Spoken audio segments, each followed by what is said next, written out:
ඕනේ. එතකොට මම මේ හැම පාඩමක් වගේ සාමාන්‍යයෙන් රෙකෝඩ් කරලා තියෙන්නේ අවශ්‍ය අයට දෙන්න පුළුවන්. ඒක නිසා ඉල්ලා ඒ මතම ඔයගොල්ලෝ එල විශ්වාසය තියාගෙන ඉවරලා පාඩම සම්බන්ධව ඉන්න එපා.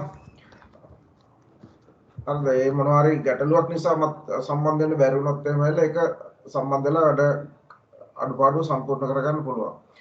වැදගත් වෙන්නේ නැහැ මේ දැන් මේ වෙලාවේ පාඩම සම්බන්ධ වෙන එක තමයි වැදගත් වෙන්නේ. මොකද රෙකෝඩින් එකක් බලනකොට පොඩ්ඩක් ඇහිලා ඉතර අර සම්බන්ධතාවය අඩු වෙන ඔයගලන්ට එහාට මෙහාට කරගෙන ඉවරලා පොල් චුට්ටක් බලලි වල නවත්තලා එහෙමනේ යන්නේ. ඒක නිසා මේ පාඩමටම සම්බන්ධ වෙන්න තමයි උත්සාහ කරන්න ඕනේ. ඒත් ඇවිල්ලා අපි රෙකෝඩ් කරලා තියෙනවා පාඩම් ටික පහුගිය පාඩම් ටික. එහෙනම් හරි පාඩම පටන් ගන්න අපි බලමු කී දෙනෙක් විතර ඉන්නවද කියලා.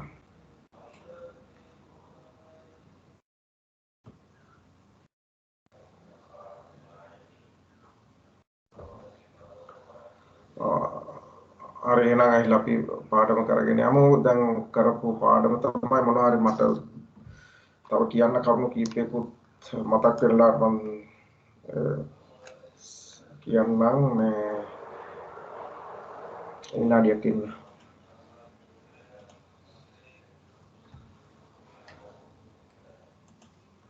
විනාඩියක් ඉන්න. හරි එහෙනම් ඇවිල්ලා අපි ස්ක්‍රීන් එක ෂෙයා කරලා වැඩ පටන් ගන්න.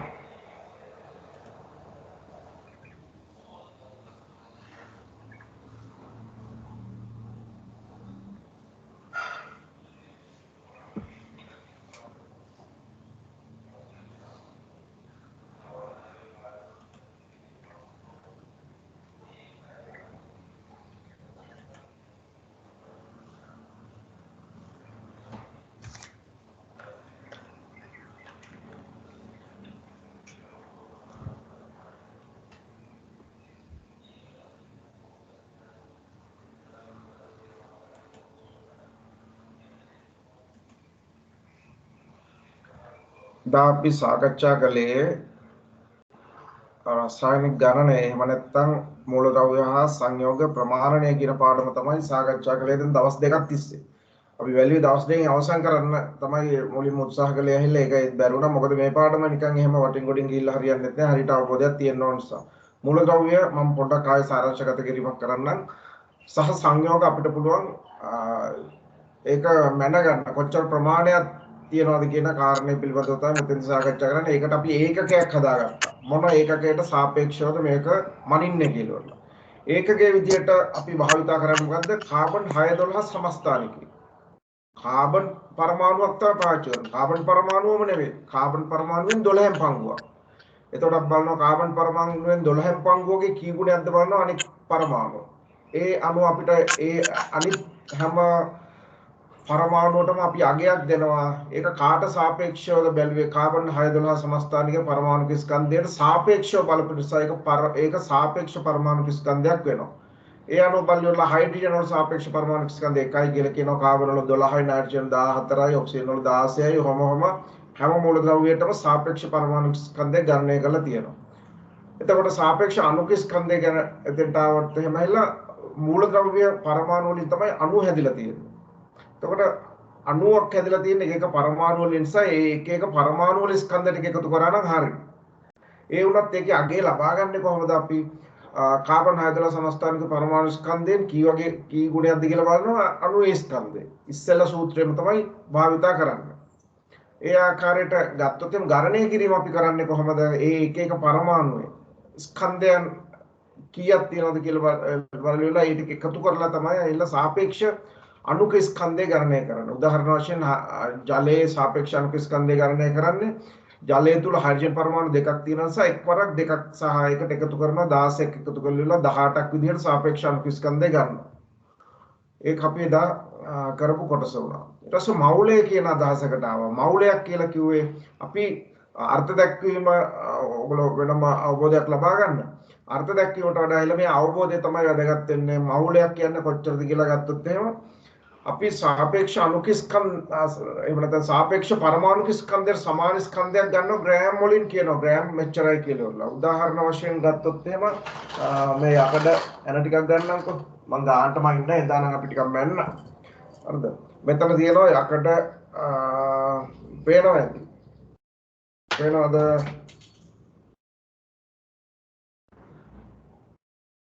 මොකද හොද්ද නැත්තේ? පේනවනම් කියන්න. නෑ ගුරුතුමා. ඒ කියන්නේ පේන්නේ නැහැ කියලා කිව්වේ මගේ දැන් කැමරා ඔන් වෙලා පේනවා නැති ගුරුතුමා. හරි. ඒ කියන්නේ මේ පේනවා අර ගුරුතුමා. ඒක ફોකස් වෙලා තියෙන තැන පොඩ්ඩක් වෙනස් වෙන්න පුළුවන් මට පේන්නේ නැහැ. ඒකයි මම ඇහුවේ පේනවද කියලා. හරිද? දැන් මම හිතන්න මෙතන තියෙනවා මෙයාගේ කියලා මේ යකඩනේ. අද මේක මිශ්‍ර කරලා තමයි තියෙන්නේ. වරත් අපසාල කන්නේ හැල මේ යකඩ කියලානේ. යකඩ වල සාපේක්ෂ පරමාණු ස්කන්ධය අපි දන්නවා 56යි කියලා.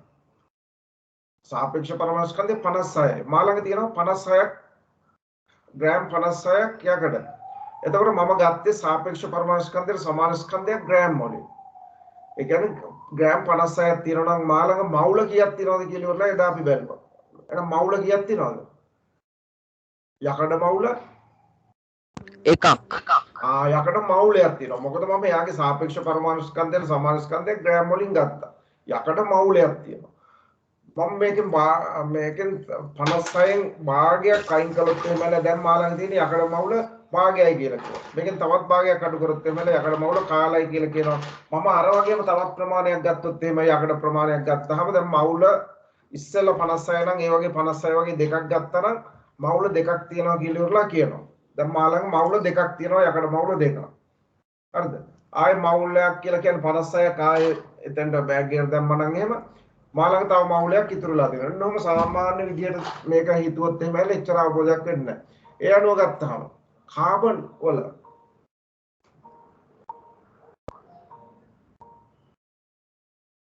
ඉන්නකොට ගමන් අපි පාඩම බලමු.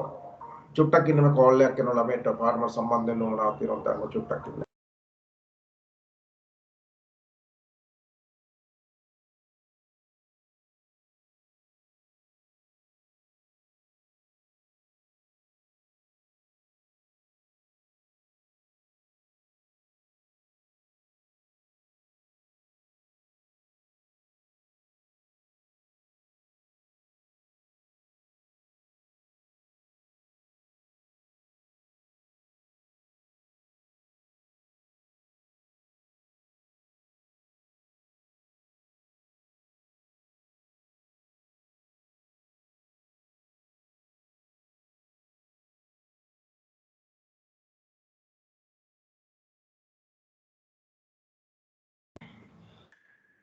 අර දැන් නැවති දැන් මම එල්ල ඉස්සෙල්ල ප්‍රසන්ටේෂන් එකේ ටිකක් සඳහන් කළේ ඒ ආකාරයට අපිට පුළුවන් මවුලයක කොච්චර අගයක් තියෙනවද කියලා බලා ගැනීම බලා ගන්න පුළුවන් අපිට. දැන් එතනින් ඉඳන් එල්ල අපි ඉස්සරහට ගිහිල්ලා ඉවරලා ඊට පස්සේ එල්ල අපි සාකච්ඡා කරා අවගාඩ්‍රෝ සංඛ්‍යාව කියන කොටස. අවගාඩ්‍රෝ සංඛ්‍යාව. ඉන්න පොඩ්ඩක් මම ආයේ ප්‍රසන්ටේෂන් දාන්න. හරිද?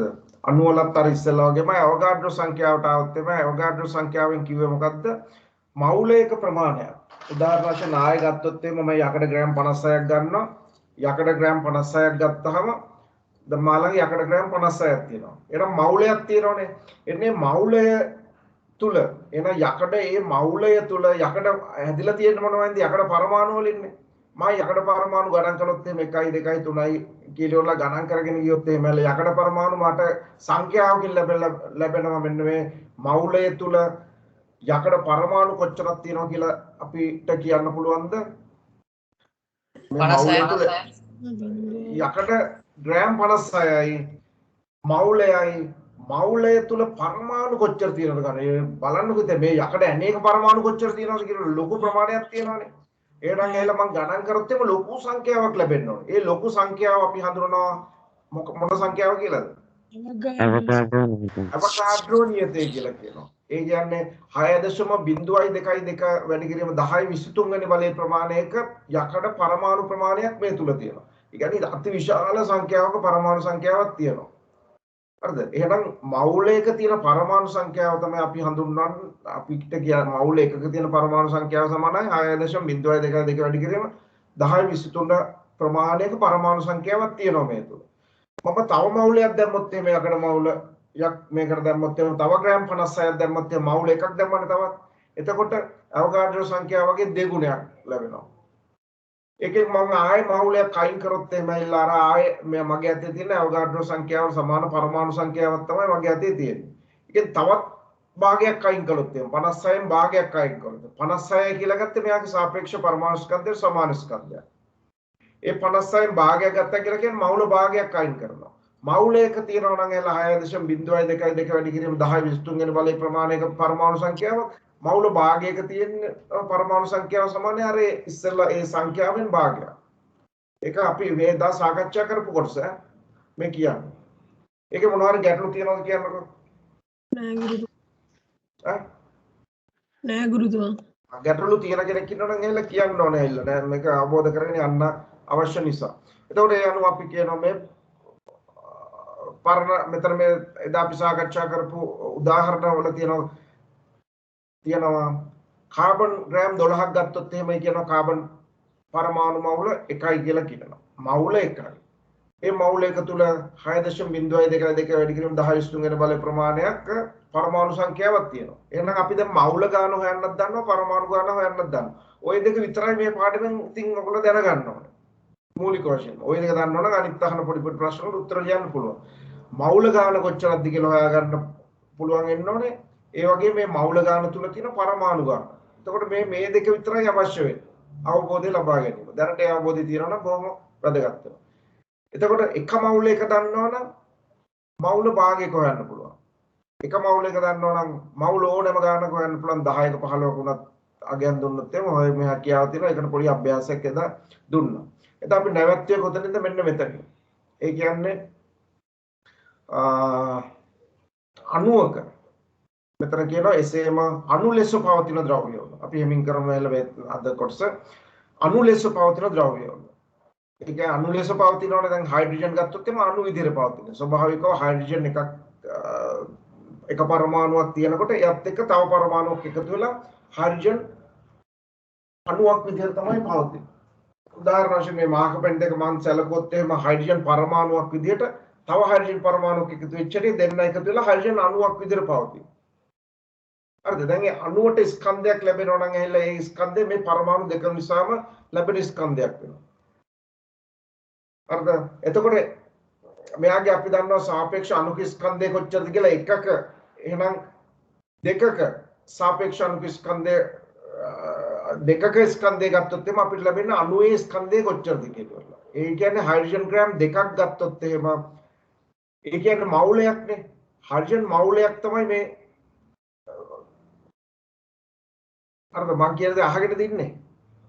ඔයගොල්ලෝ සද්ද නැතුණා මම නිකන් තනියම කතා කරනවා කියන එකක් තියෙනවා. හරිද? මේ එක අණුවක් හයිඩ්‍රජන් අණුවක් නේ. අණු ග්‍රෑම් දෙකක වගේ ප්‍රමාණයක් ගත්තොත් එහෙම අණු ග්‍රෑම් දෙකක් ගන්න නම් ඇවිල්ලා හයිඩ්‍රජන් කොච්චර ප්‍රමාණයක් ඕනද කියලා බලන්නම නිකන් ගත්තොත් බැලුමකට පුරවනවා කියලා හිතන්නකෝ. බැලුමක් තුල හයිඩ්‍රජන් ග්‍රෑම් දෙකක් තියෙනවා. හයිඩ්‍රජන් ග්‍රෑම් දෙකක් කියලා කියන්නේ හයිඩ්‍රජන් කිව්වම ඔයගොල්ලෝ හයිඩ්‍රජන් අණු තමයි සලකන්න ඕනේ. හයිඩ්‍රජන් අණු ඒ කියන්නේ මේ වගේ කියලා හිතන්න. මේ වගේම ග්‍රෑම් දෙකක ප්‍රමාණයක ඉන්නවා. බැලුමක ඉන්නවා. එතකොට ඒ ග්‍රෑම් දෙක තුල මම හයිඩ්‍රජන් ගණන් කළොත් එහෙම එක හයිඩ්‍රජන් එකක් තව හයිඩ්‍රජන් එකක් හයිඩ්‍රජන් කියලා ගණන් කරොත් එහෙම ඒ ග්‍රෑම් දෙක තුල හයිඩ්‍රජන් අණු ඉන්නවා කොච්චර ප්‍රමාණයක්ද අවෝගාඩ්‍රෝ සංඛ්‍යාව සමාන ප්‍රමාණයක හයිඩ්‍රජන් අණු ප්‍රමාණයක් ඉන්නවා. ඔක්සිජන් ගත්තත් ඒ වගේ. Oxygen gram 32ක. ඒ කියන්නේ ඔක්සිජන් එකක ස්කන්ධය ග්‍රෑම් එකක ස්කන්ධය 16යි සාපේක්ෂ අණුක ස්කන්ධය. ඒ වගේ දෙගුණයක් ගත්තොත් එහෙම ඔක්සිජන් 32ක්. හරිද? ඒ කියන්නේ ඔක්සිජන් ග්‍රෑම් 32ක් ගන්නවා. බැලුමකට පුරවල් තියෙන ඔක්සිජන් ග්‍රෑම් 32ක්. ලොකු ප්‍රමාණයක් නැහැලා. හරිද? ග්‍රෑම් 32ක් පුරවල තියෙනවා බැලුමක. ඔය තුල ඔක්සිජන් අණු වශයෙන් ඉන්නවා කොච්චර ප්‍රමාණයක්ද? අවෝගාඩ්‍රෝ සංඛ්‍යාවට සමාන ප්‍රමාණයක ඔක්සිජන් අණු ඉන්නවා. ජලය ග්‍රෑම් 18ක් ගන්නවා. ජලය ග්‍රෑම් 18 තුල ජලය ග්‍රෑම් 18 ඉන්නවා ජලය අණු අවෝගාඩ්‍රෝ සංඛ්‍යාව 18ක. එහෙනම් ජලයේ ග්‍රෑම් 18ක අවෝගාඩ්‍රෝ සංඛ්‍යාවක අණු සංඛ්‍යාවක් තියෙනවා නම් ජලයේ ග්‍රෑම් 9ක කොච්චර ඉන්නවද? ඇවගාඩ්‍රෝ සංඛ්‍යාවෙන් දෙකෙන් එකක්. අවගාඩ්‍රෝ සංඛ්‍යාවෙන් භාගයක ප්‍රමාණයක අණු සංඛ්‍යාවක් තමයි ජලයේ ග්‍රෑම් 9ක ඉන්නේ. එතකොට ජලයේ ග්‍රෑම් මං 10.36ක් ගන්නවා. ජලයේ ග්‍රෑම් 36ක් මගේ අතේ තියෙනවා. එහෙනම් ඇහිලා ඒ තුල ජල අණු මං ගණන් කරොත් එimhe එක ජල අණුවක් 2යි 3යි 4යි කියලා ගණන් කරොත් එimhe ජල අණු කොච්චර තියෙනවද 36ක? අවගාඩ්‍රෝ සංඛ්‍යාවගේ දෙගුණයක්. අවගාඩ්‍රෝ සංඛ්‍යාවගේ දෙගුණයක් තියෙනවා. හරිද? මේ හැම එකම මේ වගේ තමයි. එතකොට නයිට්‍රජන් ග්‍රෑම් 28ක් ගත්තොත් එimhe ඒ තුල නයිට්‍රජන් අවගාඩ්‍රෝ සංඛ්‍යාවගේ ප්‍රමාණයක් තියෙනවා. ඒ වගේම ඇමෝනියා වල අපි දන්නවා සාපේක්ෂ අණු ස්කන්ධය කොච්චරද කියලා 17යි. ඇමෝනියා වල 17යි උනේ කොහොමද? නයිට්‍රජන් වල 14යි. ඒකට එකතු වෙනවා හයිඩ්‍රජන් 3කයි 17ක් වෙනවා. එතකොට සාපේක්ෂ අණුක ස්කන්ධය ඒක ග්‍රෑම් වලින් ගන්නවා. ඒ ග්‍රෑම් ප්‍රමාණය කියලා කියන්නේ මවුලයක්. ඇමෝනියා මවුලයක තියෙනවා ඇමෝනියා අණු ගණන් කළොත් එහෙම අණු වලින් ඇහුවොත් එහෙම ඔයගොල්ලෝ ලියන්න ඕනේ අවගාඩ්‍රෝ සංඛ්‍යාව. ඒ වගේ දෙගුණයක් ගත්තොත් එහෙම ඇවිල්ලා මවුල දෙකක් වෙනවා ඇමෝනියා. ඒ තුල තියෙනවා අවගාඩ්‍රෝ සංඛ්‍යාවගේ දෙගුණයක්. කාබන් ඩයොක්සයිඩ් ගත්තොත් එහෙම කාබන් ඩයොක්සයිඩ් ග්‍රෑම් 44ක් මගේ අතේ තියෙනවා නම් කාබන් ඩයොක්සයිඩ් එතකොට ඒ කාබන් ග්‍රෑම් ඩයොක්සයිඩ් 44යි කියලා කිව්වේ යාගේ සාපේක්ෂ අණුක ස්කන්ධය 44 කියන්නේ. ඒක ග්‍රෑම් වලින් ගත්තාම මේක මවුලයක් වෙනවා. ඒ කියන්නේ කාබන් ඩයොක්සයිඩ් මවුලයක් කියලා කියන්නේ ග්‍රෑම් 44. ඉන්නේ 44 තුල කාබන් ඩයොක්සයිඩ් අණු වශයෙන් ගණන් කළොත් එහෙම කාබන් ඩයොක්සයිඩ් අණු අවගාඩ්‍රෝ සංඛ්‍යාවක් තියෙනවා. මේකෙන් ගන්න තියෙන එකම දේ සාපේක්ෂ අණුක ස්කන්ධයට සමාන ස්කන්ධයක් ඇවිල්ලා ග්‍රෑම් වලින් ගත්තාම ඒ තුල අණු පවතින අවගාඩ්‍රෝ සංඛ්‍යාවක සමාන ප්‍රමාණයක් කියන්නේ. ග්ලූකෝස් ගත්තොත් එමු නිතරම ගොඩක් වෙලාවට ප්‍රශ්න වලට එනවා ග්ලූකෝස් වල සාපේක්ෂ අණුක ස්කන්ධය 180යි. ඒ කියන්නේ ඒක ග්‍රෑම් වලින් ගත්තොත් එහෙම ග්‍රෑම් 180ක් ගත්තොත් එහෙම කියලා කියන්නේ ග්ලූකෝස් මවුල එකයි කියන එක. ග්ලූකෝස් මවුල එකක මම ග්ලූකෝස් අණු ගණන් කරගෙන ගියොත් එහෙම ඇවිල්ලා ග්ලූකෝස් අණු කොච්චර තියෙනවද අවගාඩ්‍රෝ සංඛ්‍යාවක් තියෙනවා. එතකොට ග්ලූකෝස් ඇවිල්ලා අපි මම ග්‍රෑම් ගත්තොත් 360ක් ග්ලූකෝස් ග්‍රෑම් 360ක් ගන්නවා. ඒ කියලා කියන්නේ මවුල කීයද? දෙකයි. මවුල දෙකයි. මවුල දෙක තුල අණු කොච්චර තියෙනවද? අවගාඩ්‍රෝ ප්‍රමාණය වගේ දෙගුණයක්. අවගාඩ්‍රෝ සංඛ්‍යාවගේ දෙගුණයක්. එහෙනම් එහෙලා මේ මවුල ගණන වැඩි කරනවා. එහෙනම් මොකෙන්ද වැඩි කරන්නේ? අවගාඩ්‍රෝ සංඛ්‍යාවෙන් වැඩි කරාට පස්සේ අපිට ලැබෙනවා කොච්චර පරමාණු සංඛ්‍යාවක් නැත්නම් අණු සංඛ්‍යාවක් තියෙනවද කියලා ගත්තා. එන්නේ ඒක තමයි ඊට පස්සේ ඇවිල්ලා මෙතන පැහැදිලි කරන්නේ. අණු සංඛ්‍යාව හරි නැත්නම් පරමාණු සංඛ්‍යාව. ඒ කියන්නේ මූලද්‍රව්‍යක සංයෝගයක යම් මවුල ගණනක් තුල අඩංගු මූලද්‍රව්‍ය පරමාණු සංඛ්‍යාව මූලද්‍රව්‍ය පරමාණු සංඛ්‍යාව හෝ සංයෝගයක නම් අණු සංඛ්‍යාව සේවයට මෙන්න මේ සූත්‍රය භාවිත කරන්න පුළුවන් කියලා කියනවා. ඒ කියන්නේ අපිට පරමාණු සංඛ්‍යාව හොයන්න ඕන නම් අපි අවගාඩ්‍රෝ සංඛ්‍යාව මේ මවුල ගණනින් වැඩි කරන එක.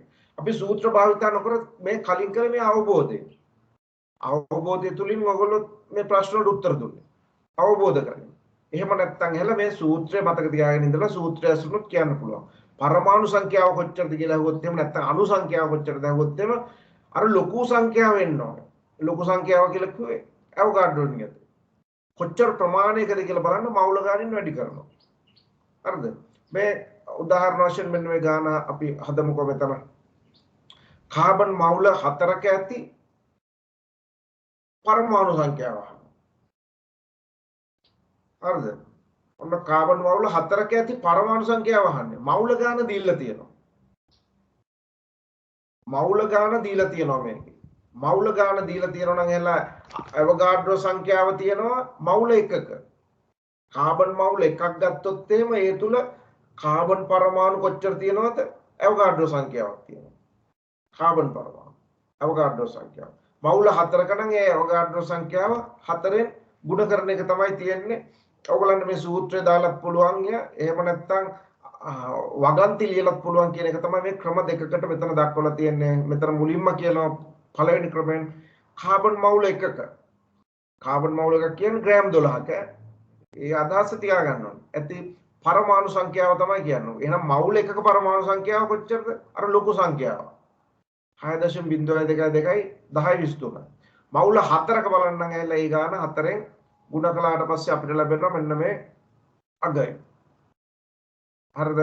එතකොට මේ සුළු කරල වල සාමාන්‍යයෙන් ඒ සුළු කරපු විදිහ ඔයගලන්ට පෙන්වන්න ඕන නම් කියන්න හැල මෙතන තියෙන්නේ 10 24 බලයක් ඇවිල්ලා තියෙනවානේ. මොකද මේක වැඩි කරාට පස්සේ 24.9යි 0.9 තමයි අගේ එන්නේ. ඔක සාමාන්‍ය සම්මත ආකාරයෙන් දක්වනකොට එකම දශම ස්ථානයක් විතරක් තියලා තමයි දක්වන්න ඕන. හරිද? ඒක නිසා තමයි මෙතන 10 24 වෙනි බලයේ විදියට මෙතන දක්වලා තියෙන්නේ. හරිද? ඒක මොන්න හදලා පෙන්නන්න ඕන නම් කියන්න. දෙවෙනි ක්‍රමය කියලා කිව්වේ සූත්‍රය දාන එක. අරකම තමයි. අවගාඩ්‍රෝ සංඛ්‍යාව දාන 4ෙන් ගුණ කරලා මේ පිළිතුර ලබා ගත්තා. මේ කියපු කරුණ වල මොනවාරි ගැටලු තියෙනවා නම් අහන්නකෝ. අපහැදිලි තැනක් තියෙනවා නම්. ඉස්සෙල්ලා කරපු දෙයම තමයි මේ. කලින් දවසේ සාකච්ඡා කරපුවම තමයි. පොඩ්ඩක් ඉස්සරහට ගියා අපි. හරිද? මෙලෝඩියක් තේරුන්නේ නැත්නම් ඒක කියන්නේ ඉතින්. පස්සේ හරි ආයෙ කියලා දෙන්න. තේරුණාද කියන්නකො? ඉන්නවද? තේරුණාද? ඔව් ගුරුතුමා. හොඳයි. දැන් අපි එනම් ඉස්සරහට දැන් ඒ කොටස තේරුණා නම් ඊට පස්සේ ඉතින් මේ පාඩමේ අවබෝධ වෙන්න දෙයක් නැහැ. දැන් පාඩම අවසන්. දැන් තියෙන්නේ පොඩ්ඩක් ඒක සම්බන්ධව තව තියෙන පොඩි පොඩි කරුණු ටික එකතු කරන්න විතරයි තියෙන්නේ. අර ඉස්සෙල්ලා මවුලයක් කියන්න කොච්චරක්ද කියන අවබෝධය තියෙනවා නම් ඒ තුල තියෙන පරමාණු සංඛ්‍යාව නැත්නම් අණු සංඛ්‍යාව හොයාගන්න පුළුවන් නම් එන්නේ ඒ ටික විතරයි අවශ්‍ය වෙන්නේ. ඊට පස්සේ ඉතින් ප්‍රශ්න අහනකොට පොඩ්ඩක් ඒකට කොටස් එකතු කරලා අහනවා. ඉතින් ඒ පිළිබඳව අවබෝධය ලබා ගැනීම තමයි දැන් අපි කරන්න යන්නේ. දැන් මෙතනට අනිස්සල් වල තව ඔයගලන්ට මේ කොච්චර කිව්වත් මේක මට තාම සැකයි ඇහිලා දැන් කීප දෙනා ඉන්නේ කතා කරන්නේ අනෙක් අයට පැහැදිලි නැද්ද කියලා. පැහැදිලි ගුරුතුමා. පැහැදිලි රයිට් මම බැලුවේ දැන් මොකද පැහැදිලි ගුරුතුමා. රයිට් එහෙනම් ඇහිලා මෙතෙන්ට ඊට පස්සේ ගැටලු වලට සාකච්ඡා කරනකොට ඇහිලා අපි තව දුරටත් සාකච්ඡා ගුරුතුමා අර අභ්‍යාසයක් දාලා තිබ්බ එක අපි දැන් අද කරනවා ගුරුතුමා. අර පස්සේ දා ප්‍රශ්න ටික මම අද වෙලා තිබුණත් එම් බලන්න තාම 10නේ අයිලා තව පැයක් විතර අපිට තියෙනවනේ. මම දැන් පස්සේ සම්බන්ධ වෙච්ච අයටත් ආයිලා ආයි කියනවා ගණිතයේ තියෙන ඔයගලන්ට ආශාන් ගුරුතුමාගේ ගණිතයේ පාඩම 11:30ට තියෙනවා ඈ. ඒක මේ පස්සේ සම්බන්ධ වෙච්ච අයට මම කියන්නේ 11:30ට ඒකට සූදානම් වෙන අපි 11 කාල විතරනකොට මේ පාඩම නවත්තනවා. ඒක නිසා මම කල්පනා කරේ ටිකක් වැඩිපුර අද කරන්න කියලා. ඊළඟ දවසේ එල්ල පැය දෙකක් විතර එල්ල අපිට වෙන වැඩ නැතිුණත් එහෙම එල්ල ඒකට සූදානම් වෙලා ඉන්න. රසායනික බන්ධන පාඩමේ ටියුට් එක මම දාලා තිබුණා. ටියුට් එක අද මම කල්පනා කරේ දැන් ආශාන් ගුරුතුමා අද තමයි පණිඩේ කිව්වේ එල්ල 11 මාර්ට තියෙනවා කියලා මම බැලුවේ තව ටිකක් වැඩිපුර කරලා ඒ බන්ධන පාඩමත් කරන්න. ලබන සතියෙන් දැන් අද මේ පාඩම කොහොම හරි අවසන් කරන්න උත්සාහ කරනවා. බන්ධන පාඩමේ ටියුට් එක තියාගෙන ඉන්න ඕනේ. ඒකත් ටිකක් අවබෝධ කරගන්න ටිකක් අපහසු වෙන්න පුළුවන් සමහරුන්ට. මොකද රසායන විද්‍යා ප්‍රශ්න වලට තමයි ඔයගොල්ලෝ අඩුවෙන්ම ලකුණු ගන්න විභාගවලදී. අද ලේසි වගේ පෙවුනන ලේසි තමයි ඉතින්. මේ දේවල් අර මූලික අවබෝධය නැතුනොත් එහෙම තේරුම් ගන්න අමාරුයි. රසායන විද්‍යා ප්‍රශ්න වලට ලකුණු ගැනීම සහ ලිවීම බොහොම දුර්වල මට්ටමක තමයි තියෙන්නේ. ඒ නිසා හොඳට අවබෝධ කරගෙන ඉන්න ටියුට් එක අනිවාර්යයෙන්ම සූදානම් කරගෙන ඉන්න ඕනේ ඊළඟ සතියේ. හරිද?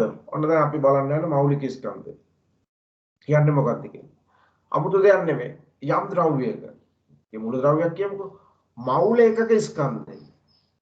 මෞල එකක ස්කන්ධය මෞලික ස්කන්ධය වෙනවා. හරිද? බලන්නකො දැන් මම යකඩ ටිකක් ගන්නම්. ඔන්න මම කිරලා ගත්තයි කියලා හිතන්න යකඩ ග්‍රෑම් 56ක් මානක තියෙනවා. 56 කියලා කිව්වේ යාගේ සාපේක්ෂ පරමාණු ස්කන්ධය යකඩවල සාපේක්ෂ පරමාණු ස්කන්ධය 56 නිසා 56යි ඒ ප්‍රමාණය මම අරගෙන තියෙනවා මෞල එකක්නේ.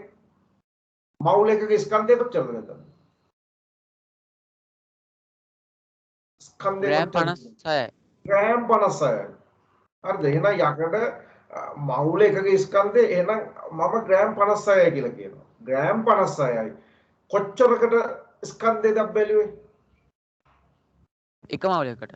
එක මවුලයකට මවුල එකකට 56. හරිද? මවුල එකකට ග්‍රෑම් 56. ඉතින් ඒකම තමයි දැන් ඉස්සෙල්ලා අමුතු දෙයක් ඉගෙන ගත්තද? නෑ නේද? ඉස්සෙල්ලා කියපු දේම තමයි ඒකට තව කොටසක් එකතු වුණේ. අර ඒකක දාලා තමයි මේක ලියන්නේ. හරිද? ඒකකේ මොකද්ද? මෞලික ස්කන්ධයේ ඒකක අපි ලියනවා මවුලයට ග්‍රෑම් කියලා. මවුලයට ග්‍රෑම් විදියට දක්වනවා. මේ තියෙන මවුලයට ග්‍රෑම් වලින් කියතයි. සාමාන්‍යයෙන් හැම වෙලාවෙම දාන්නේ මවුලයට ග්‍රෑම් වලින්. ඔක ඔයගලන්ට සමහර විට දැන් මවුලයට ග්‍රෑම් වලින් හොයාගත්තාම ඕන්න ඔක හරවන්න පුළුවන් මවුලයට කිලෝග්‍රෑම් වලට. හරවලා ලියන්න පුළුවන්. එහෙම අවශ්‍ය වෙන්නේ නැහැ. මවුලයට ග්‍රෑම් වලින් තමයි සාමාන්‍යයෙන් ප්‍රකාශ කරන්න ඕන වෙලාවක කියලා ග්‍රෑම් වලින් තමයි මවුලයට ග්‍රෑම් වලින් තමයි ලියන්නේ. අවශ්‍ය නම් එහෙල මවුලයට කිලෝග්‍රෑම් වලිනුත් එහෙල දක්වන්න පුළුවන්. හරිද? එතකොට එන්න ඒ දේ තමයි මෙතන මේ වගුව තුල දක්වලා තියෙන්නේ. මූලද්‍රව්‍යයක් එහෙම නැත්නම් සංයෝගයක් මෙතන තියෙනවා. අපි හොයන්නේ සාමාන්‍ය මූලද්‍රව්‍ය වල නම් සාපේක්ෂ පරමාණු ස්කන්ධයනේ. සාපේක්ෂ අණුක ස්කන්ධය හොයන්නේ අණු වල. සූත්‍ර ස්කන්ධය හොයනවා අර අයනික දැලිසක් විදිහට ඉන්න කට්ටිය. ඒ කොහොම හෙව්වත් ලැබෙන අගය එකම විදිහට තමයි හොයන්නේ. ලැබෙන අගයේ වෙනසක් වෙන්නේ නැහැ. කාබන් වල සාපේක්ෂ පරමාණු ස්කන්ධය 12යි කියලා කියනවා. ඒක මෞලික ස්කන්ධය විදිහට කියනකොට එහෙල කොහොමද කියන්නේ? මෞලයට ග්‍රෑම් 12යි කියලා කියනවා. මෞලික ස්කන්ධය කියනකොට 아무තු දෙයක් නෙවෙයි. අර 12ම ඒ කියන්නේ සාපේක්ෂ පරමාණු ස්කන්ධයේ අගයම මෞලයට ග්‍රෑම් කියන එකක දාන්නේ. නයිට්‍රජන් වල අපි දන්නවා අණු විදිහට පවතින. එහෙනම් යාගේ හොයන්නේ මොකද? සාපේක්ෂ අණුක ස්කන්ධය හොයන්නේ නයිට්‍රජන් වල. මෞලික ස්කන්ධය ලියන්න කිව්වොත් එහෙම නිකන් 28 ලියලා හරියන්නේ නැහැ. මෞලයට ග්‍රෑම් දාලා. මවුලයට ග්‍රෑම් 28යි. මෞලයට ග්‍රෑම් 28යි. කාබන් ඩයොක්සයිඩ් වල සාපේක්ෂ අණුක ස්කන්ධය 44යි. මෞලික ස්කන්ධය මවුලයට ග්‍රෑම් 44යි. මවුලයට ග්‍රෑම් 44යි. සෝඩියම් ක්ලෝරයිඩ් වල අපි හොයන්නේ සූත්‍ර ස්කන්ධය කියලා කියන්නේ හොයනකොට 58.5යි. එහෙනම් සෝඩියම් ක්ලෝරයිඩ් වල මෞලික ස්කන්ධය කීයද? 58.5යි මවුලයට ග්‍රෑම්. මවුලයට ග්‍රෑම් 58.5. කැල්සියම් කාබනේට් වල මෞලික ස්කන්ධය මවුලයට ග්‍රෑම් 100යි. මවුලයට ග්‍රෑම් 100යි. මවුලයට ග්‍රෑම් 100යි. ඒකේ ඇහිලා සාමාන්‍යයෙන් සූත්‍ර ස්කන්ධය හොයුවා ඒකක දාලා ලියුවා. එච්චර තමයි කරන්නේ. හරිද? දැන් ඔච්චරයි පාඩම. ඉතින් මේ පාඩමේ තියෙන එච්චරයි. මෙතන ඊට පස්සේ ඔන්න සූත්‍රයක් ඉදිරිපත් කරලා තියෙනවා. මේක හොඳට මතක තියාගත්තොත් එහෙම කිසි ගැටලුවක් වෙන්නේ නැහැ. අර වගේ වගන්ති ලියන්න ඕනෙත් නැහැ. මවුල ගාන හොයන්න කියලා කිව්වොත් එහෙම. යම් ද්‍රව්‍යයක ඇති මවුල ගණන. ද්‍රව්‍ය ප්‍රමාණය මවුල වලින්. ද්‍රව්‍ය ප්‍රමාණය මයින්නේ මොනවෙන්ද? සම්මත ඒකකේ. මවුලේ මයිනස් සම්මත ඒකකේ. මේක තමයි මවුල වලින්. ඔබ නිතර ප්‍රශ්න වලට අහනවා. සාමාන්‍ය පදාර්ථ ප්‍රමාණය අපි ස්කන්ධය කියලා කියන්නේ. හරිද? ද්‍රව්‍ය ප්‍රමාණය මනින්නේ මොනවයින්ද? මවුල වලින්. ඒ මවුල ගාන හෙවීම සඳහා අපි භාවිතා කරන්නේ මොකද්ද? ඒ අපිට ලබා දීලා තියෙන ස්කන්ධය තියෙනවනේ. ඒක මෞලික ස්කන්ධයෙන් බෙදනවා. එතකොට මවුල කොච්චරද කියලා ඉවරලා අපිට අගය ලැබෙනවා. හරිද? එතකොට සාමාන්‍යයෙන් අපි දක්වනවා මවුල ගානට සිම්පල් n කියලා කියනවා. මවුල ගාන සිම්පල් n. ස්කන්ධය සාමාන්‍යයෙන් දක්වන්නේ සිම්පල් n m වලින්නේ අපි. ස්කන්ධය කොහොමද දක්වන්නේ? සිම්පල් m වලින්. මාස් කියන්නේ. මෞලික ස්කන්ධේ කැපිටල් M වලින් දැක්කොත් එහෙම අපි කියනවා n සමානයි සිම්පල් m බෙදීම කැපිටල් M. දැන් ඕගොල්ලෝ මෙන්න මේක පටල ගන්නවා. m බෙදීම m කියලා මත තියාගෙන ඉඳලිවරලා කැපිටල් M උඩට දානවා. එහෙම කියලා පටල ගන්නවා. හරිද? ඒ වුණත් දැන් මේක මතක තියාගන්න ඕනේ සිම්පල් m බෙදීම කැපිටල් M කියලා. මත තියාගන්නකො ලොකු එක යට කියලා ඉවරලා. හරිද? ඒ කියන්නේ කැපිටල් එක යට තමයි තියෙන්නේ. මේ සූත්‍රය තියාගත්තොත් එහම අර වගන්ති ලියලා ඉන්නනේ ඕන්න කෙලින්ම මවුල ගාන හොයන්න පුළුවන් සූත්‍රය තුලින්. මේ මවුල ගාන තුල තියෙන පරමාණු ගාන හොයන්න කිව්වොත් එහම අණු ගාන හොයන්න කිව්වොත් එහම මේ ආපු මවුල ගාන මොකෙන්ද වැඩි කරන්නේ? මවුල ගානක් තියෙනවා ඒක පරමාණු ගාන. 1 2 3යි කියලා ගණන් කරනවනේ මම. ගණන් කරන් ගියොත් මේ තුල පරමාණු ලොකු ගානක් තියෙනවා. මේ ලොකු ගාන මොකද්ද? M මොන සංඛ්‍යාව කියලාද? මේ තුල මම ගණන් කරගෙන ගියොත් එමෙල පරමාණු ලොකු සංඛ්‍යාවක් තියෙනවා. මොන සංඛ්‍යාවද ඒකට කියන්නේ? ඇවගාඩෝ ඇවගාඩ්‍රෝ සංඛ්‍යාවට සමාන ඇවගාඩ්‍රෝ සංඛ්‍යාවට සමාන සංඛ්‍යාවක් තමයි තියෙන පරමාණු ගණන් කළොත්. හරිද? දැන් ඕක ටිකක් අමතක ඇති. ඒ වුණත් එල මේ පාඩම අවසන් වුණාට පස්සේ ඔයගොල්ලෝ කල්පනා කරලා බලන්න ඕනේ පොඩි දෙයක් ඉගෙන ගත්තේ කියලා. මවුල ගාන හොයන්න සහ මේ මවුල ගාන තුල තියෙන පරමාණු ගාන හොයන්න. තමයි ඉගෙන ගත්තේ. එන්නච්චරයි තියෙන්නේ. දැන් ඊට පස්සේ විතර ගණන් ටිකක් තියෙනවා. ඒ ටික ඇවිල්ලා අපි හදමු. හදනවත් එක්කම ඊට පස්සේ ඔයගොල්ලන්ට තියෙනවා අභ්‍යාසය කරන්න තියෙනවා පෙළපොතේ අභ්‍යාසය. ඒකෙත් හොඳ ඔයගොල්ලන්ට සාමාන්‍යයෙන් එන මට්ටමේ ගණන් ටිකක් එහෙම දාලා තියෙනවා අභ්‍යාස කීපයක් කියලා. ඒ ටිකත් කරන්න ඕනේ. අපිට අද වෙලාව තියෙනොත් එහෙනම් බලමු. මම බැලුවේ දැන් බන්ධන පාඩම චුට්ටක් හරියලා පටන් අරගෙන කරන්න පුළුවන් නම් ඒත් කරනවා. මේ ටික අවසන් කරලා ඉන්නවා හැබැයි. දැන් ගන්නකො අභ්‍යාසය. මම හදන්නම් මේකේ.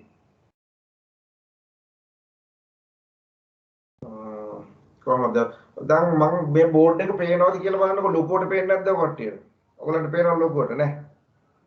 පොඩි කොටුවක් වගේද පේන්නේ? ඔයගලන්ට පේන්නේ නැත්නේ. කොහොමද කියලා? බෝඩ් එක පේන්නේ නැහැ ගුරුතුමා. බෝඩ් එක චූටියට පේන්නේ. ඒ කියන්නේ මේ ස්ක්‍රීන් ෂෙයා කරන එක නවත්තන්න වෙනවා. එහෙම වුණොත් මට ඒකට ප්‍රශ්න ටික බලා ගන්න විදිහක් තමයි මා ළඟ. එතකොට කාට හරි කියවන්න වෙනවා. හැබැයි ප්‍රශ්නවල මොනවද තියෙන්නේ කියලා මුලින්ම. හරිද? එහෙමනම් මම බෝඩ් එක විතරක් පෙන්නේ ස්ක්‍රීන් ෂෙයා කරන එක නවත්තනවා. මට ප්‍රශ්න කියන්න ඕන කවුරු හරි ඈ. ගුරුතුමා. දැන් ඒත් පේන්නේ නැද්ද? නෑ ගුරුතුමා. බෝඩ් එක පේනවා. බෝඩ් එක පේනවා ගුරුතුමා. බෝඩ් එක පේනවා කියන්නේ දැන් මම කතා කරනකොට මාවද ස්ක්‍රීන් එකේ පේන්නේ? ඔව්. දැන් බෝඩ් එක හොඳට පේනවා. ඉන්න පොඩ්ඩක්.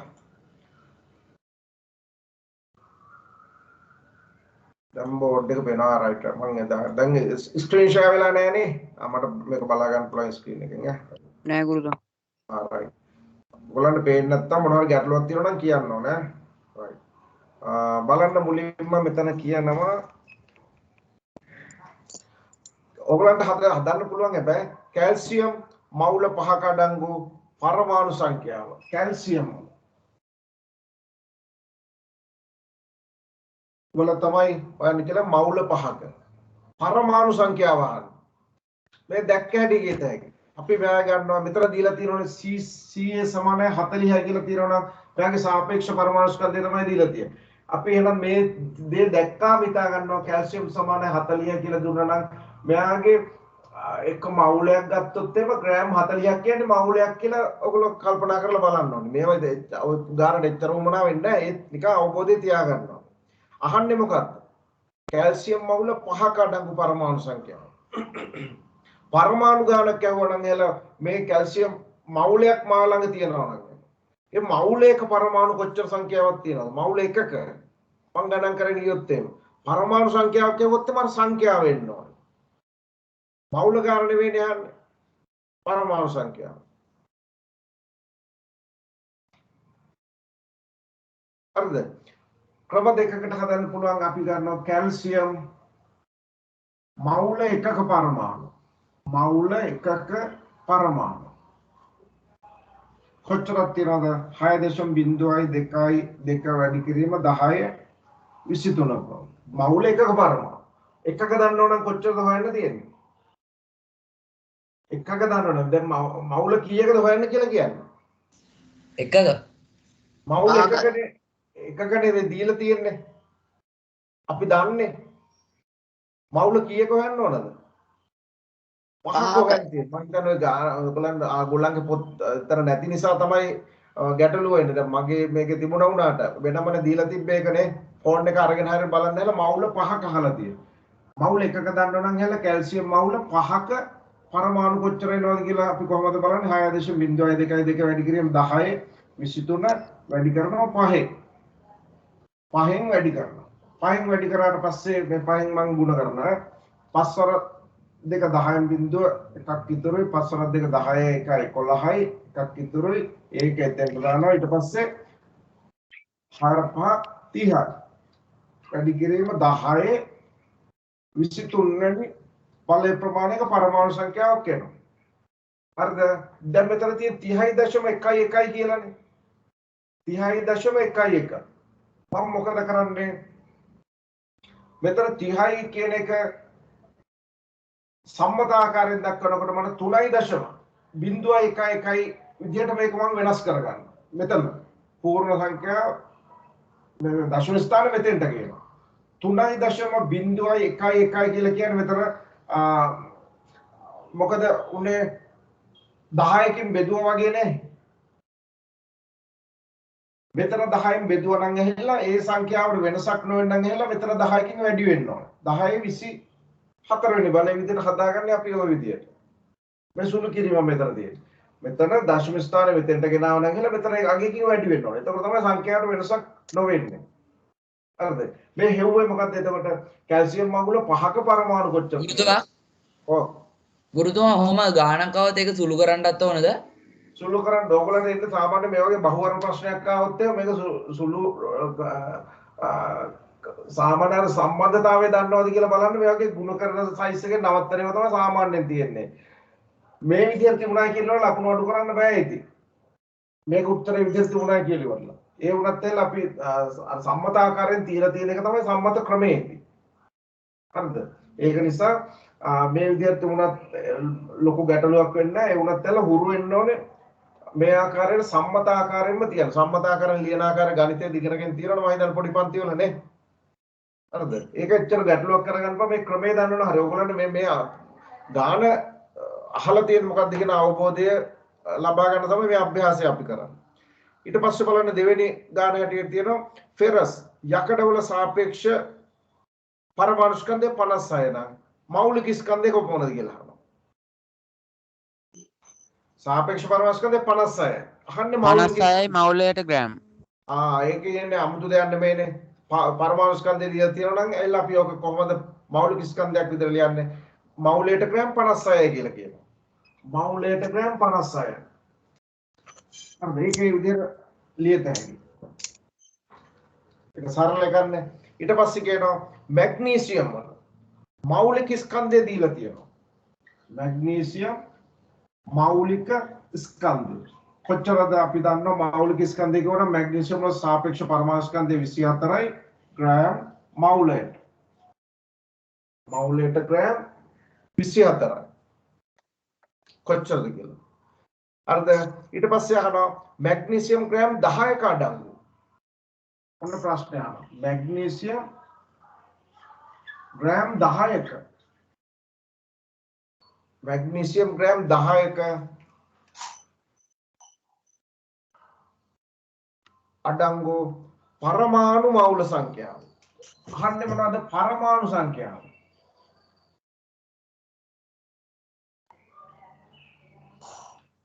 හරිද? කොහොමද හදන්නේ ඒක? n සමානයි කැපිටල් සිම්පල් m බෙදීම කැපිටල් m. අහන්නේ මොකද්ද බලන්න ඇවිල්ලා.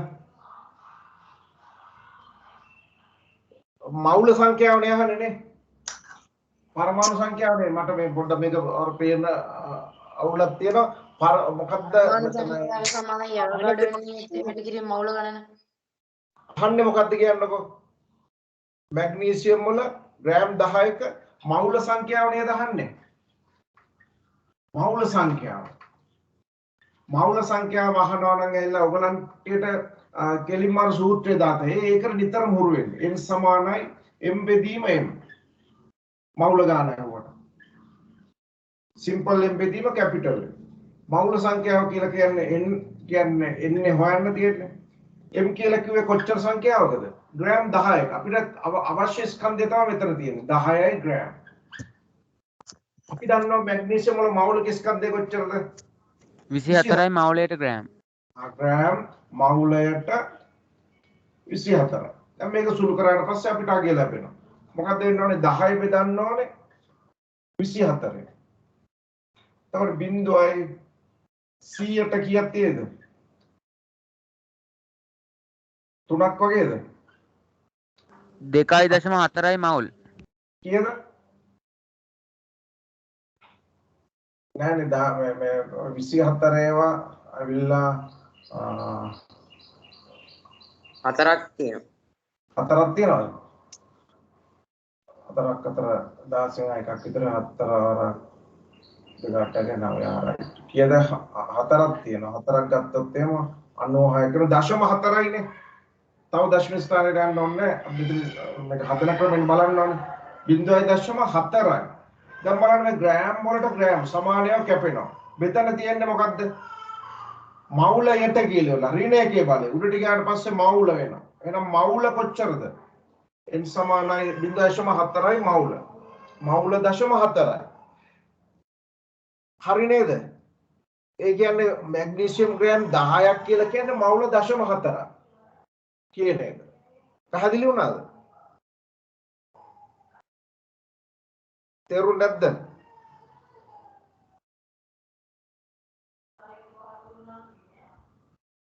හරිද? කියන්නකෝ.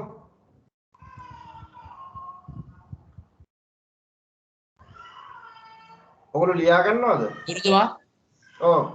ගුරුතුමා 2.4 නෙමෙයි දෙන්නේ මවුල්. අපි බෙදන්නේ 10නේ බෙදන්නේ 0.4. හරිද? 27 10 තමයි 24න් බෙදන්නේ. 24 10ට බෙදනව නෙවෙයිනේ. 24 10ට බෙදුවොත් නම් 2.4 වෙනවා. ගුරුතුමා හරිද? ගුරුතුමා ඔව්. ඕක භාගයක් විදිහට තියන්න බෑද? භාගයක් විතරක් තිබ්බට ප්‍රශ්නයක් නැහැ. භාගයක් විතර තිබ්බට ගැටලුවක් නැහැ. මේව භාග වලට ආය හරවන්න ඕනේ නැහනේ. කෙලින්ම මේක කොහොමද භාගයක් විතර තියන්න අමාරුයිනේ. 10 බෙදීම 24 කියන 24න් 10න් පංගුවක් කියන එක භාගයට හරවන්න අමාරුයි නේද? ඊට වඩා ලේසි මේව බෙදලා ඉවරලා මේ අගයක් විතර කියන එක. මේක තේරුණාද කියලා කියන්නකෝ. එහෙම තව හදලා වැඩක් නැහැ පැහැදිලි වුනේ නැත්තම්. මේ හෙව්වේ මොකද්ද මවුල ගන්න. ඒ කියලා කියන අමුතු දෙයක් නෙවෙයි. මැග්නීසියම් වල සාපේක්ෂ පරමාණු ස්කන්ධය දීලා තියෙනවා. දීලා තියෙනවා සාපේක්ෂ පරමාණු ස්කන්ධයට සමාන ප්‍රමාණයක් කියලා කිය. දැන් මේ වගන්ති ලියුවහම ටිකක් අමාරු වගේ දැනෙනවා. ඔයගොල්ලෝ තේරුමක් ඇත්තේ ගත්තොත් එහෙම ඊට වඩා ලේසි. මැග්නීසියම් ග්‍රෑම් 24ක් කියලා කියන්නේ මවුලයක්. එතකොට අපිට දීලා තියෙන්නේ මැග්නීසියම් ග්‍රෑම් 10ක. ඒ කියන්නේ මවුලයක් දීලා නැහැ. මවුලෙන් පොඩි පංගුවක් 0.4ක පංගුවක් තමයි දීලා තියෙන්නේ. මවුල 0.4යි. මවුල භාගයක්වත් නැහැනේ. මෙතන ගත්තොත් එහෙම දැන් අපි දැන් ඊට ඉස්සෙල්ලා අපි මේවා හැදුවානේ. සාමාන්‍ය මැග්නීසියම් ග්‍රෑම් 24ක් දුන්නොත් එහෙම මවුලයක් කියලා කියනවා. මැග්නීසියම් ග්‍රෑම් 12ක් දුන්නා නම් එහෙම නිකම්ම යහන්නේ. මැග්නීසියම් ග්‍රෑම් 12ක් වුණා නම්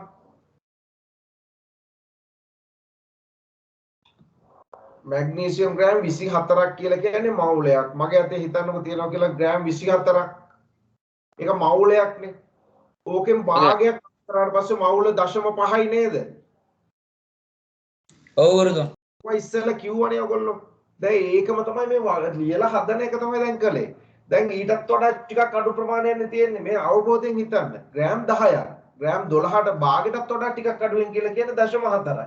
තියෙන 0.5ක් වෙනවා භාගයක් වුණා. ඔයගලන්ට දුන්නේ ග්‍රෑම් 12ක් කියලා දුන්නා නම් ලේසි මෙතන. එහෙල මවුල භාගය කියලා නිකම්ම ගත්තා ඒක.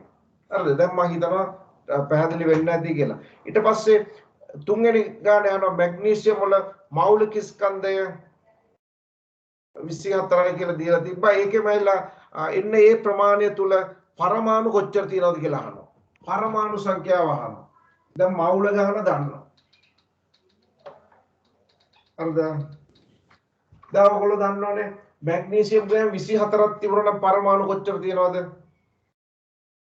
මැග්නීසියම් ග්‍රෑම් 24ක් කියලා කිව්ව මෞල එකක පරමාණු කොච්චර තියෙනවද? ඇවෝගාඩ්‍රෝ සංඛ්‍යාව. ඇවකාඩෝ නේද? ඇවෝගාඩ්‍රෝ සංඛ්‍යාවගේ ප්‍රමාණය. මෞල එකක නම් මෞල එකක එකයි මෞල එක පරමාණු. මෞල එකක පරමාණු 6.02 වැඩි කිරීම 10 24යි. එහෙනම් මෞල කොච්චරකද හොයන්න තියෙන්නේ? මෙන්න මේ හොයාගත්ත මෞල 0.4ක 2.4ක 0.4ක පරමාණු කොච්චරද? 6.02 වැඩි කිරීම 10 24යි. වැඩි කරන්න ඕනේ කීයද? 0.4. මේ 0.4 තියෙන්නේ 0.4න් වැඩි කරනවා. ඒක ඕනනම් ගුණ කරලා බලමුකෝ අපි. 6 මම පැත්තකින් මම ගුණකරණය කරන්නේ 6.0.22 0.4න් වැඩි කරනවා. ඒ කියලා කියන්නේ 4න් වැඩි කරනවා කියන එකනේ. මම පහසු වෙන අන්තර තේරෙන්න දාගන්න. කීයද?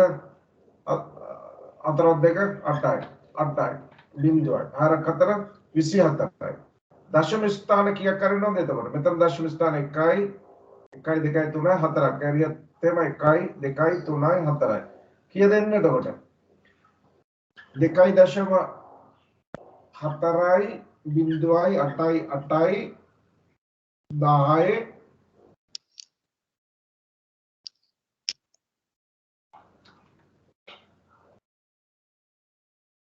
මේ අගාර සංඛ්‍යාව වර්ගය ලියලා තියෙනනේ 10 කීයද එන්න ඕනේ? 23 23නේ. අර ඉස්සෙල් එකේ ගාන හිටියට මම 23 10 23. හරිද? ඒව ගැටලු කරගන්න එපා එච්චර. දැන් මම බැලුවේ මවුල එකක දන්නවා එල්ල මෙච්චර පරමාණු සංඛ්‍යාවක් තියෙනවා. දශම 4ක පරමාණු කොච්චරද කියලා තමයි මේ හොයාගත්තේ අපි. දශම 4ක පරමාණු කොච්චර ඉන්නවද කියලා ගුණ කරලා අගේ කිව්වා. ඊට පස්සේ ඒක ඉවරයි දැන්. ඔයගොල්ලෝ ලියා ගන්න ඕනද? ගුරුතුමාර 10 වර්ගයේ 24 වෙන්නේ නැද්ද? මෙතනද වැඩි කරාම ආවේ කීයද? මේ ගාන නේද ආවේ? මෙතන 24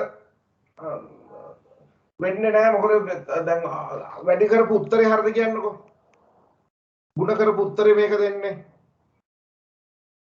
ඔයගලට වෙන උත්තරයක් ආවද කියන්නේ? ගුරුතුමා ඔව්. ගුරුතුමා මේ 0.4න් ඔය එවෝගාඩ්‍රෝ සංඛ්‍යාවම ගුණ කරන්න ඕනේ නේද? 0.4න් අවගාඩ්‍රෝ සංඛ්‍යාව ගුණ කරනවා. හරිද? ඒකනේ මේ කරලා තියෙන්නේ උඩ. ඒ ගුණ කරාට පස්සේ මේ ආපු උත්තරය තමයි මෙතන තියෙන්නේ. මම ඕගොල්ලොත් එක්කමයි හැදුවේ. මම කලින් හැදුවේ නෑ මේක. හරිද? ඒකට සුළු කරනකොට පොඩි පොඩි අඩුපාඩුනොත් මට කියන්න ඕනේ. හරිද? ඒ අවබෝධය තියෙනවා නම් හරියಲ್ಲ. මෙන්න මේ එක මවුලයක පරමාණු මෙච්චර නම් එලා අපි හොයාගත්තු 0.4ක කොච්චර ප්‍රමාණයක් තියෙනවද කියලා තමයි බැලුවේ. එහෙනම් තව එකක් තමයි මක්කම එලා උඩට පොඩක් පස්සේ අර ගැටලු මතුනොත් එම අහන්න පස්සේ ඈ. හරිද? ඊළඟ බලමු එලා සෝඩියම් හයිඩ්‍රොක්සයිඩ් වල මෞලික ස්කන්ධය කොපමණද කියලා අහනවා. මොනවද සෝඩියම් හයිඩ්‍රොක්සයිඩ්? NaOH. මෞලික ස්කන්ධය හොයන්න නම් එලා අපිට දීලා තියෙන්න ඕනේ සෝඩියම් වල Na කියලා කියන්නේ 23යි කියලා දීලා තියෙන්න ඕනේ. O සමානයි 16යි කියලා දීලා තියෙන්න ඕනේ. එලා H සමානයි 1යි කියලා දීලා තියෙනවා. ඒකෙන් අපි හොයාගන්නවා සෝඩියම් වල සාපේක්ෂ පරමාණුක ස්කන්ධය හොයා ගන්න ඕනේ. මෞලික ස්කන්ධය හොයන්න පෙර සෝඩියම් හයිඩ්‍රොක්සයිඩ් වල මෞලික සාපේක්ෂ අණුක ස්කන්ධය හොයා ගන්න. මේක නම් එහෙලා සාමාන්‍යයෙන් අපි හොයාගන්නේ අණුක ස්කන්ධයක් නෙමෙයි සූත්‍ර ස්කන්ධය. සූත්‍ර ස්කන්ධය. සූත්‍ර ස්කන්ධය.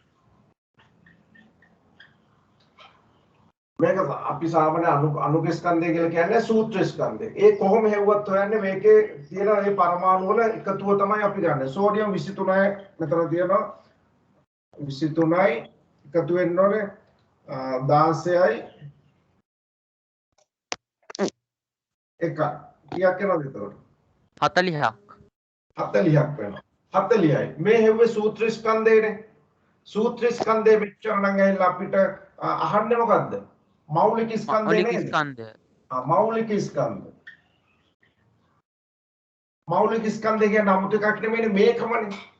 මෞලික ස්කන්ධය කිව්වොත් එම 40ම තමයි. හැබැයි ඒකක දාලා ලියන්න ඕන. මෞලයට ග්‍රෑම් 40යි. මෞලයට ග්‍රෑම් 40යි. ඔන්න දැන් පළවෙනි එක හැදුවා. ඊට පස්සේ අහනවා සෝඩියම් හයිඩ්‍රොක්සයිඩ් ග්‍රෑම් 20ක අඩංගු අණු සංඛ්‍යාව. 40ක අණු සංඛ්‍යාව කොච්චරද? මේ ලියන්න පෙර නිකන් මේ බලන්න. ඔයගොල්ලන්ට හිතෙන් කියත හැකි මේක. 40ක අණු කීයක් තියෙනවද? අණු දාන්න. සෝරි. මට මේ පේන හැටි මම කියන්නේ. අණු මහුල සංඛ්‍යාව. සෝරි. මහුල සංඛ්‍යාව අහන්නේ. 1යි.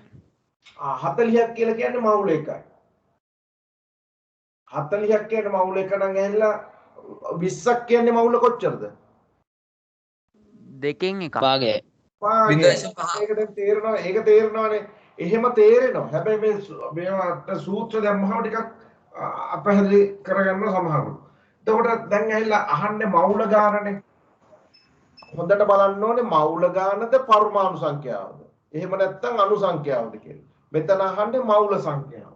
මවුල සංඛ්‍යාව නම් කෙලීම මතක් වෙනවනේ සූත්‍රේ. මවුල සංඛ්‍යාව වෙන සූත්‍රය. මේ කියන්නේ මවුල සංඛ්‍යාව. n කියන්නේ මවුල ගණන. සිම්පල් m බෙදීම කැපිටල් m. මවුල ගණන සිම්පල් m කියලා කිව්වේ ස්කන්ධය. m කියන්නේ ස්කන්ධයනේ. ස්කන්ධේ දීපු ස්කන්ධය කීයද කොච්චරකද හොයන්න ඕනේ ග්‍රෑම් 20ක. මම ලියනකොට පොඩි විදිහට අවුලුනොත් එහෙම කියන්නේ මම මේ බලائیں ලියනකොට ටිකක් එච්චර පැහැදිලිව පේන්නේ නැහැ. ඊට පස්සේ මෞලික ස්කන්ධය. කාගේද සෝඩියම් හයිඩ්‍රොක්සයිඩ් මෞලික ස්කන්ධය 40යි. ග්‍රෑම් මෞලයට. මෞලයට ග්‍රෑම් 40. මේක කැපුවට පස්සේ දෙකෙන් එකයි. දෙකෙන් එකයි කියලා කියන්නේ 0.5යි. 0.5යි. මෞල කියන එක මොයිල් කියලා දැම්මම හරියි. මෞල 0.5යි. මේක මෙහෙම ලියන්න පෙර ඔයගොල්ලෝ කිව්වනේ භාගයයි කියලා. ඒ කියන්නේ 0.5යි. දැන් දන්නවා එතකොට. ඊට පස්සේ ඔන්න ඊළඟ ප්‍රශ්නය අහනවා ඒකේ හතරේ තුන්වෙනි කොටසේ අහනවා සෝඩියම් හයිඩ්‍රොක්සයිඩ් ග්‍රෑම් 20 කඩංගු අණු සංඛ්‍යාව අහනවා. ඔන්න අණු සංඛ්‍යාව. අණු සංඛ්‍යාව. අණු සංඛ්‍යාව අහනවා. කොච්චරකද අහන්නේ 0.5ක අණු සංඛ්‍යාව. අපි දන්නව නේද එilla මවුල එකක අණු සංඛ්‍යාව කොච්චරක් තියෙනවද? මවුල එකක මාළඟ සෝඩියම් හයිඩ්‍රොක්සයිඩ් මවුල එකක් තියෙනවා නම් එහෙලා ඒ තුල සෝඩියම් හයිඩ්‍රොක්සයිඩ් අණු කොච්චරක් තියෙනවද? සෝඩියම් හයිඩ්‍රොක්සයිඩ් අවොගාඩ්‍රෝ සංඛ්‍යාවක් තියෙනවනේ. හරිද? දැන් ඒක චුට්ටක් පැටලෙනවා නේ. හරිද? දැන් මාළඟ තියෙනවා නම් එහෙලා සෝඩියම් හයිඩ්‍රොක්සයිඩ් මවුල එකක් තියෙනවා. සෝඩියම් හයිඩ්‍රොක්සයිඩ් මවුල එකක් කියන්නේ MC ස්කන්ධයක් ප්‍රමාණයක් තියෙනවා. ඒ තුල මම ගණන් කළොත් එහෙම සෝඩියම් හයිඩ්‍රොක්සයිඩ් අණු සෝඩියම් හයිඩ්‍රොක්සයිඩ් 1 2 3යි කියලා ගණන් කරොත් එහෙම වෙලා මට ගණන් කරන්න කෙලවරක් නේ සංඛ්‍යාවක් එනවනේ. මවුල එකක අණු කොච්චරද එන්නේ සංඛ්‍යාව අපි කියනවා මවුල එකක අණු සංඛ්‍යාව 6.02 වැඩි කිරීම 10 23. මවුල එකක අණු සංඛ්‍යාව මෙච්චර නම් එහෙලා මවුල කොච්චරක හොයන්න ඕනද? 0.5ක. 0.5ක් කොච්චර? මම කෙටි කරලා ලියුවේ බෝඩ් එකේ මට ඊටමදී හරිද? එකක මෙච්චර නම් 0.5ක. වැඩි කිරීම 10 23. වැඩි කිරීම 0.5ක. ඒ කියන්නේ අවගාඩ්‍රෝ සංඛ්‍යාව මවුල ගානින් වැඩි කරන එක නේද කලේ? මේකට සූත්‍රයකුත් තියෙනවා. කෙලින්ම ඇවිල්ලා අණු සංඛ්‍යාව හොයන්න කිව්වනම් අවගාඩ්‍රෝ සංඛ්‍යාව මවුල ගානින් වැඩි කරනවා. එහෙම නැත්නම් අපි කලේ දැන් වගන්ති ලියලා කරනවා. මේක වැඩි කරලා ගත්තාම කීයක් එනවද කියන්නකො? මම දැන් මෙතන ඊටමදිනේ. 0.5න් වැඩි කරාම මේකෙන් භාගයක්. ඉස්සලා දවසේ අපිට ආවන වෙන මේ භාගයක් වුණාට පස්සේ 3.0 නේද? දෙකට බෙදුවාට පස්සේ 3.01යිනේ.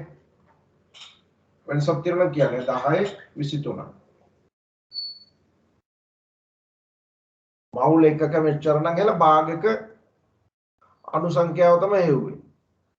මේ ගණන් වල තේරෙනවා ඇති එන්නේ මවුල ගාන හොයන්න එනවා අණු ගාන හොයන්න එනවා. හරිද? පැහැදිලිද? තේරුම් නැත්තම් කියන්න.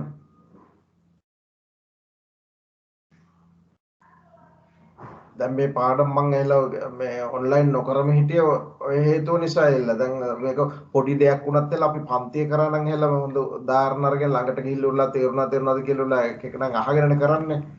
දැන් අර සම්බන්ධලා ඉන්න කීප දෙනා උත්තර දෙනවා අනෙක් අය ගිලිහෙනවද කියලා අපිට චර තේරුමක් නැහැ.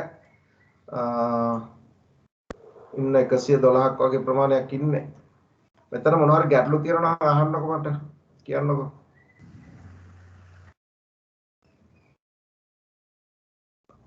ඔය තේරුණාද කියපු දේ? ඔව් ගුරුතුමා. alright. තේරුණා ගුරුතුමා. තේරුණා කියලා කියන්නෙත් නැහැ ඔය නිකන් හැම වෙලාවෙම කතා කරන අයම තමයි ඈ.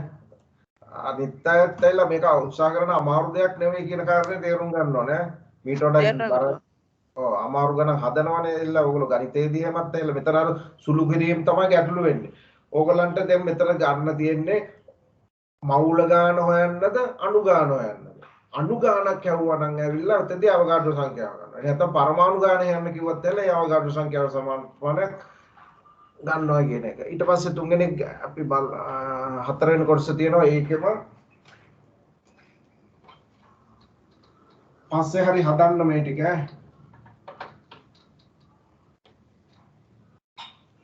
දැන් අපේ හිතට හරි නෑ. ඉතින් එල සමහරුන්ට මෙතන මගේ අරුණොත් එහෙම ලොකු ගැටලුවක් වෙනවනේ. මේ ඊළඟ ගාන කියනවා සෝඩියම් හයිඩ්‍රොක්සයිඩ්. නිකන් ප්‍රායෝගිකව හිතන්න නිතර.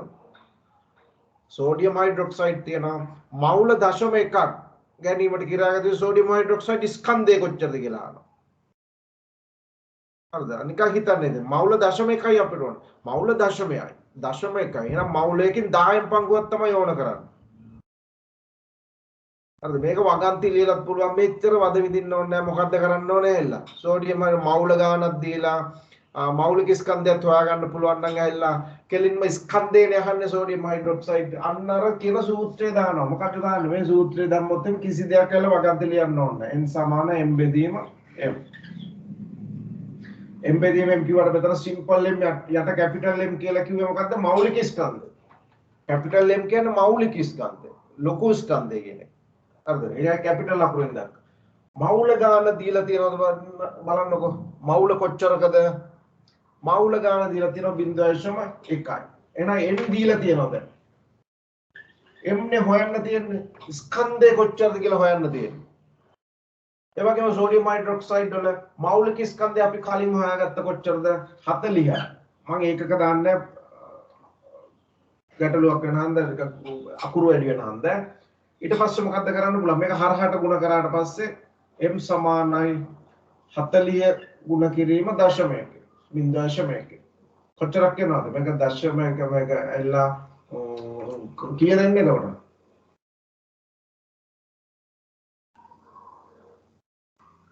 හතරයි. එතකොට මේ මොනවද හෙව්වේ? ස්කන්ධයනේ. ග්‍රෑම්. ස්කන්ධයෙන් ග්‍රෑම් වලින් ස්කන්ධය ආවා. එහෙනම් අපි ග්‍රෑම් 4ක් ගත්තා. හරි නේද? ග්‍රෑම් 4ක් ගත්තා නම් එහෙල එතන තියෙන මවුල ගානේ කොච්චරද? 0.1යි. ඒක අපි දන්නවනේ. දැන් ඔයගලන්ට අර මේ වගන්ති ලියලා මේ ගාන හදනකොට තමයි අවුලෙන්නේ. එහෙම නැත්තම් සාමාන්‍ය ගැටලුවක් විතර හෙව්වනම් අපි දන්නවා 40ක් කියලා කියන්නේ මවුල එක නම් 0.1ක් කියලා කියන්නේ ග්‍රෑම් 0.4යි කියන කාරණය. හරිද? ඒ වුණත් මේ සූත්‍රයට තමයි දාලා ඉවරලා හුරුනොත් වඩා හොඳයි. ඉතින් එහෙලා ඒක පැහැදිලි. තව ගණන් කීපයක් තියෙනවා. ඒකත් බලලා ඉවරලා අපි බලමු මේ පෙළ පොතේ තියෙන ඒ හොඳ ගණන් ටිකක් ඇහිලා ඒ ටිකත් බලමු. මේක තේරුණාද? තව ටියුට් එකක් කියවලා ඉවරලා ඒක නැවත වරක් කියවලා ගණන් ටිකක් වෙනම හදන්න ඕගොල්ලෝ මම වෙනම දාපු ටික සූත්‍රයට දාලා ඔය තැහැකි ඕන එක. ඊට පස්සේ අහන්න ඕන ජලය H2O වලනේ.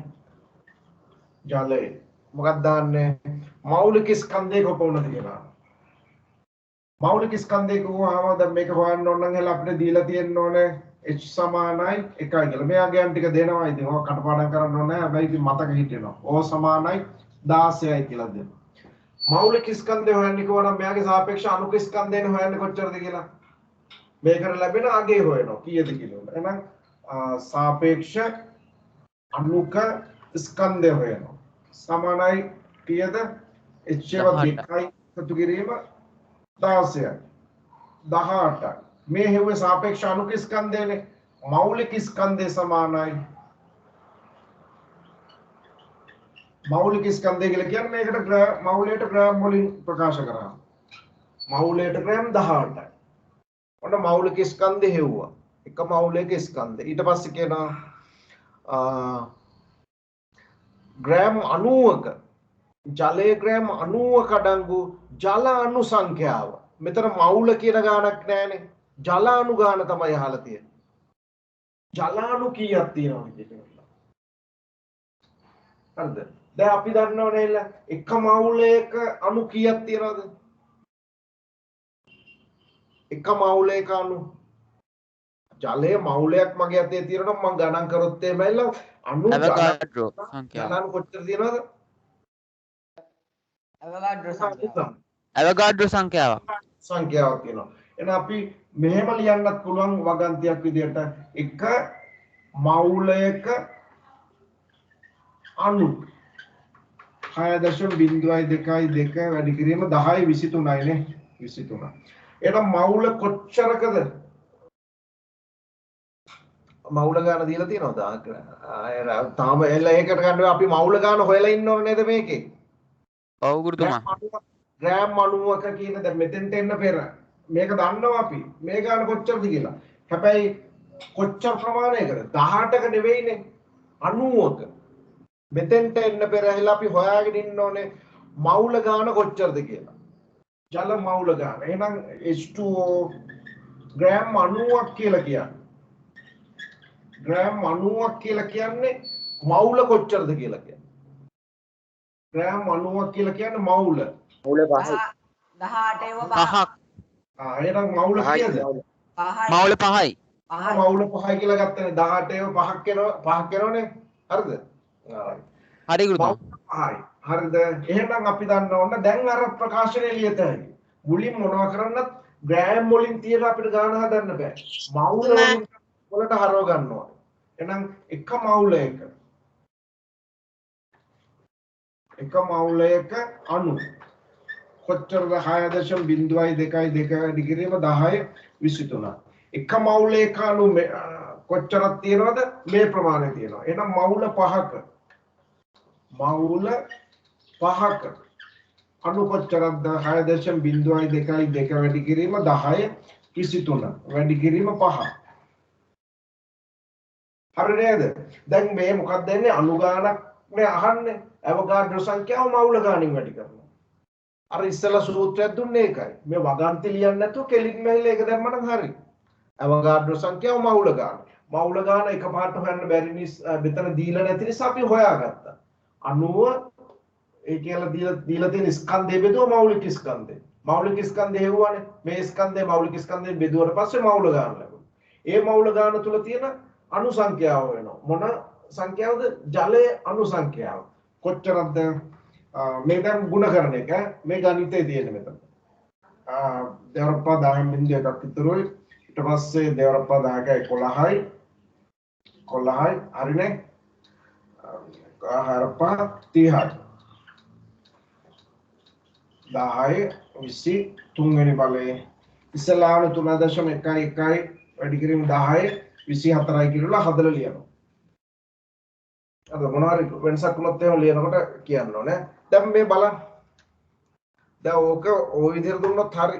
නිකන් හිතන්නකො දැන් ඔන්න දැන් හිතන්න දෙයක්වත් මේ තුල තියෙනවා. මේ තර මෙහෙම අහලා නැති වෙන්න පුළුවන්. හරිද? මේ කියන්නේ මොකද්ද? පේනවද මාව? ඔව් ගුරුතුමා. හරි. දැන් බලන්න තව ටිකක් වෙලා තියෙනවා. අර අපිට කතා කරතයි. දැන් හිතන්න ජලය. මේක අමතක කරනකොට ජලයේ ග්‍රෑම් මාළක තියෙනවා 18ක්. ජලයේ ග්‍රෑම් 18ක හරිද? ජලයේ ග්‍රෑම් 18ක පරමාණු කොච්චර තියෙනවද? අවගාඩ්‍රෝ සංඛ්‍යාවක් තියෙනවා. ජලයේ ග්‍රෑම් 18ක ජල අණුනේ ඒ ප්‍රමාණය තියෙන්නේ. තේරුණා නැද්ද? හිතන්න මෙහෙම.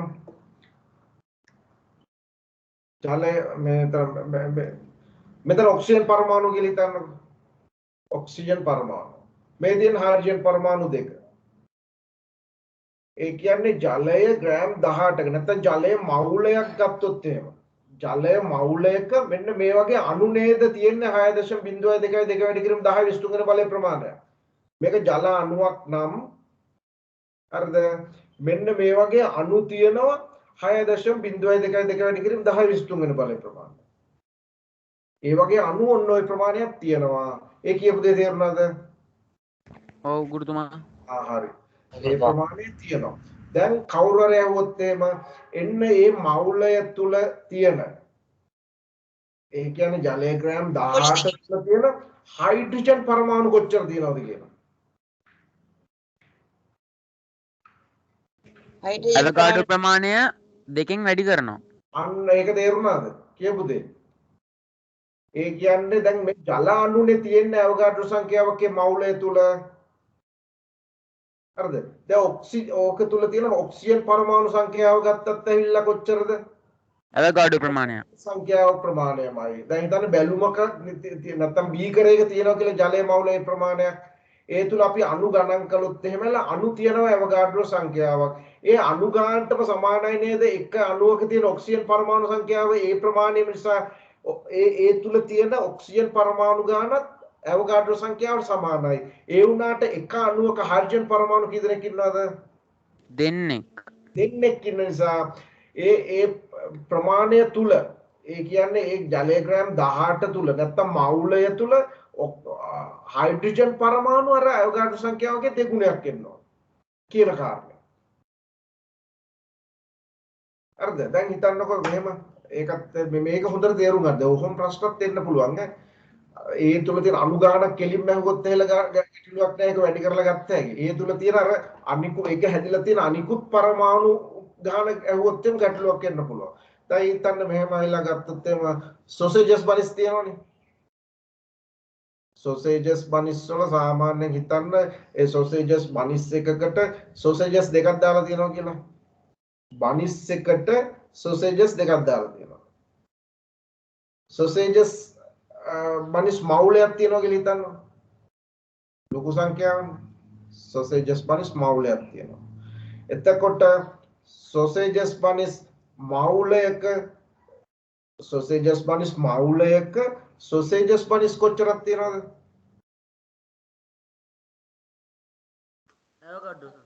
ඇවෝගාඩ්‍රෝ සංඛ්‍යාව. මම සොසේජස් බනිස් ටික ගණන් කරොත් එහෙම ඇල්ල 1 2 3ක සොසේජස් බනිස් කොච්චර තියෙනවද? ඇවෝගාඩ්‍රෝ සංඛ්‍යාව.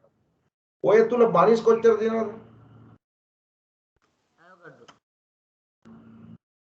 බනිස් මං ගහලා සොසේජස් කියවෙන්නේ. සොසේජස් ටික අයින් කරලා බනිස් ටික වෙන් කරලා ගත්තා. බනිස් සොසේජස් දාලා තියෙනවා. බනිස් කොච්චර තියෙනවද?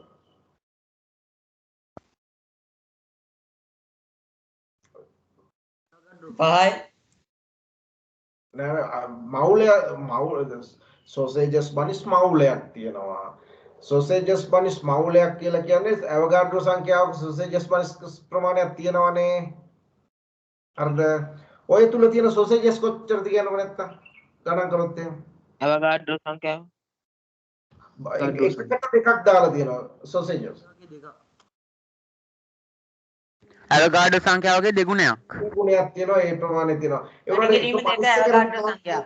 ඒ කියන්නේ අර සොසේජස් බනිස් සංඛ්‍යාවට බනිස් සංඛ්‍යාව සමාන නිසා බනිස් සංඛ්‍යාව කොච්චරද කියලා අහුවොත් එහෙම ඇවිල්ලා ඒ ගාන ඇවෝගාඩ්‍රෝ සංඛ්‍යාවමයි නේද? ඒ වගේ තමයි දැන් අර මේ අර අණු කිව්වහම ඔයගලන්ට ඇත්තට පැහැදිලි නිසා ඒ උදාහරණය ගත්තේ. දැන් ඒ වගේම තමයි මේකත් ඇවිල්ලා. හරිද? දැන් හිතන්න ඕනේ දැන් මේ ජල අණුවක් කියලා. එහෙම නැත්නම් කාබන් ඩයොක්සයිඩ් හිතන්නකො. ඔන්න දැන් තව උදාහරණයක්. CO2. එහෙනම් CO2 නම් එළ මේ කාබන්නේ ඔක්සිජන් දෙක. කාබන් ඩයොක්සයිඩ් අණුවක්. කාබන් ඩයොක්සයිඩ් එක අණුවක් තියෙනවා දැන් මගේ අතේ. කාබන් ඩයොක්සයිඩ් අණුවක්. එතකොට කාබන් ඩයොක්සයිඩ් මවුලයක් ගත්තොත් එහෙම මම කොච්චර දැන් බැලුමකට පුරවනවා කියලා හිතනවා කාබන් ඩයොක්සයිඩ් මවුලයක් බැලුමට පිරවුවා නම් එහෙල කොච්චර ස්කන්ධයක් එනවද එතන? මවුලක ස්කන්ධය කොච්චරද? මෙයාගේ සාපේක්ෂ අණු ස්කන්ධය නේ සාපේක්ෂ අණු ස්කන්ධය 44යි. මම සාපේක්ෂ අණු ස්කන්ධය 44යි කාබන් ඩයොක්සයිඩ් වල ඒක දන්නවනේ.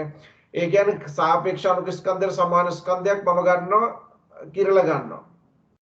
ඒ කියන්නේ මවුලයක් තියෙනවා මාළා. කාබන් ඩයොක්සයිඩ් මවුලයක් තියෙනවා කියලා හිතන්න.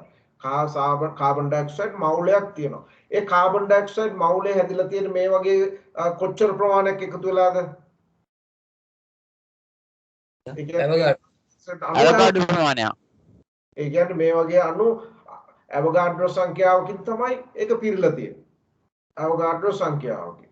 එතකොට ඒ තුල තියෙන ඒ බැලුම තුල තියෙන ඒ කියන්නේ මවුලයේ තුල තියෙන කාබන් නෙමෙයි කාබන් පරමාණු කීයක් තියෙනවද ඒ තුල? ගණන් කරොත් මම ගණන් කරන්නේ දැන් කාබන් ටික විතරයි. ඇවෝගාඩ්‍රෝ ප්‍රමාණය එකක්. සංඛ්‍යාවක් තියෙනවනේ. එකක ඔක්සිජන් කීයක් තියෙනවද? දෙකක් තියෙනවනේ. දෙකක්. එක අණුවක ඇවෝගාඩ්‍රෝ සංඛ්‍යාවගේ දෙගුණයක්. ඒ මවුලය තුල ඔක්සිජන් පරමාණු වලින් කීයක් තියෙනවද? ඇවෝගාඩ්‍රෝ සංඛ්‍යාවගේ දෙගුණයක්. අවගාඩ්‍රෝ සංඛ්‍යාවගේ දෙගුණයක ප්‍රමාණයක් ඇවිල්ලා ඔක්සිජන් පරමාණු තියෙනවා. හැබැයි ඒ තුල තියෙන කාබන් ඩයොක්සයිඩ් අණු කීයක් තියෙනවද? එකයි. කාබන් ඩයොක්සයිඩ් අණු ඒ මවුලය තුලම ඇවෝගාඩ්‍රෝ සංඛ්‍යාව. අවගාඩ්‍රෝ සංඛ්‍යාවක් තියෙනවා. ඔන්න ඔය සම්බන්ධයක් තේරුම් ගත්තා නම් හරි. ටිකක් ඇහිලා දැන් මොකද මේවා හිතලා කරන දේවල්නේ. පෙන්නන්න ඉතින් මේ වගේ උදාහරණයක් පෙන්නනවා ජල අණු පෙන්නන්න බෑනේ. අර බනිස් උදාහරණය ගත්තේ තෙල් ඒක ටිකක් අර පුරුදු නිසා. එහෙම ඒ උදාහරණය මතක නම් තවත් හොඳයි. ඒක තේරුම් ගන්න පුළුවන් නම්. හරිද? මේ පොඩි දෙයක් වුණත් තැල ඒ තුළ මේ පොඩි සංඛ්‍යා ඒක හැදිලා තියෙන අනිකුත් පරමාණු කීය කියලා අහන ප්‍රශ්න. මේ මෙතන නම් ඒ ප්‍රශ්න මම හිතන්නේ නැහැ. හරිද? එහෙමත් අහනවා. හරිද? හැබැයි අර මූලික දේ තමයි තේරුම් ගන්න ඕනේ මේ ඔයගොල්ලෝ සාපේක්ෂ අණුක ස්කන්ධේ නැත්නම් සාපේක්ෂ පරමාණු ස්කන්ධේ ගණනය කරන්න ඕනේ. ඒ තුලින් මවුලයක් අගය ගන්නවා මවුලයක අගය දන්න ඕන හැම දෙයකම මවුලයක කොච්චරද කියලා බලනවා. මවුලයක මෙච්චරක් තියෙනවා එකක මෙච්චර නම් ඇහෙලා මවුල ඒ ගානට කොච්චරක් තියෙනවද කියලා බලලා ඉවරලා ඒ තුල තියෙන අණු සංඛ්‍යාව නැත්නම් පරමාණු සංඛ්‍යාව හොයනකොට ටිකක් කල්පනා කරලා ඉවරලා අර මම කිව්වා වගේ උදාහරණ අරගෙන ඉවරලා පැහැදිලි කරගන්න. ඉතින් දැන් පන්තිය වුණා නම් එහෙලා අපිට මීට වඩා ටිකක් පහසුයි. දැන් මෙතන හැලෙන පිරිසකුත් ඉන්න පුළුවන්. දැන් ඔයලා මේ උත්තර දෙන්න මට පේන්නේ දැන් කීප දෙනයි පේන්නේ ඉන්නේ. අනෙක් කට්ටිය දැන් මම රෙකෝඩ් කරලා තියෙන හැලා අරගෙන පස්සේ හරි බලන්න ඕනේ. දැන් අපිට දැන් මෙතන මේ පුළුවන් හැටියට තමයි කරන්නේ. ඉතින් මේගොල්ලෝ පේන්නත් නැහැ ළඟත් නැහැ. එල මේක අපිට මේට වඩා ඉතින් කරන්න ටිකක් අමාරුයි. ඉතින් මීටත් වඩා ඒක නිසා දැන් ඔයගලන්ට නොතේරෙන ඊට කඩ ගොඩක් තියෙන මේ වගේ පාඩමක් පස්සේ හරි ගැටලුවක් මතුනොත් එම අහන්න ඕනේ. තව අභ්‍යාස කරන්න ඕනේ. නැත්නම් මේක දැන් මොකද ලබන අවුරුද්ද 11 වෙනි ශ්‍රේණියේ තියෙන පාඩම් වලටත් එල මේක අවශ්‍ය වෙනවා. සූත්‍රය තාලා ඉවරලා හදාගත්තොත් එම ගැටලුවක් මතුවෙන්නේ නැත්නම් තව එකක් තියෙනවා එකක් බලමු. මොනවා කවුද ගැටලුවක් තියෙනවා අහන්නකො.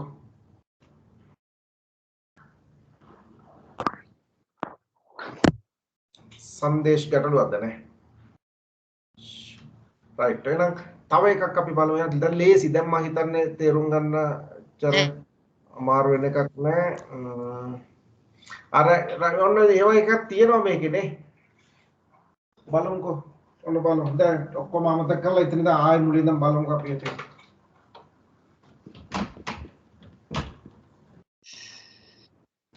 ජලය. මේ මම බලන්නේ පස්වෙනි එක.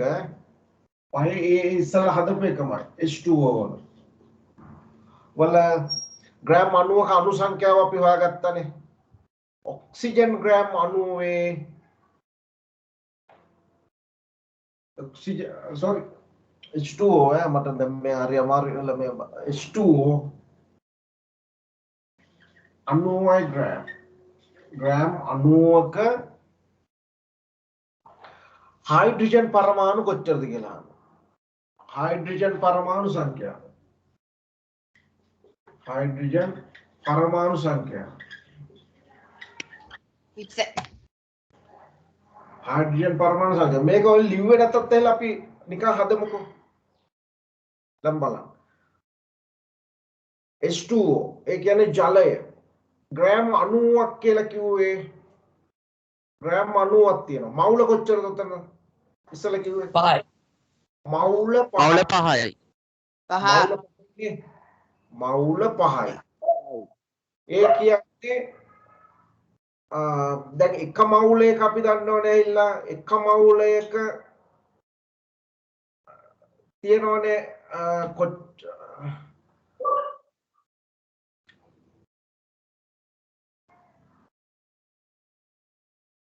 හරිද?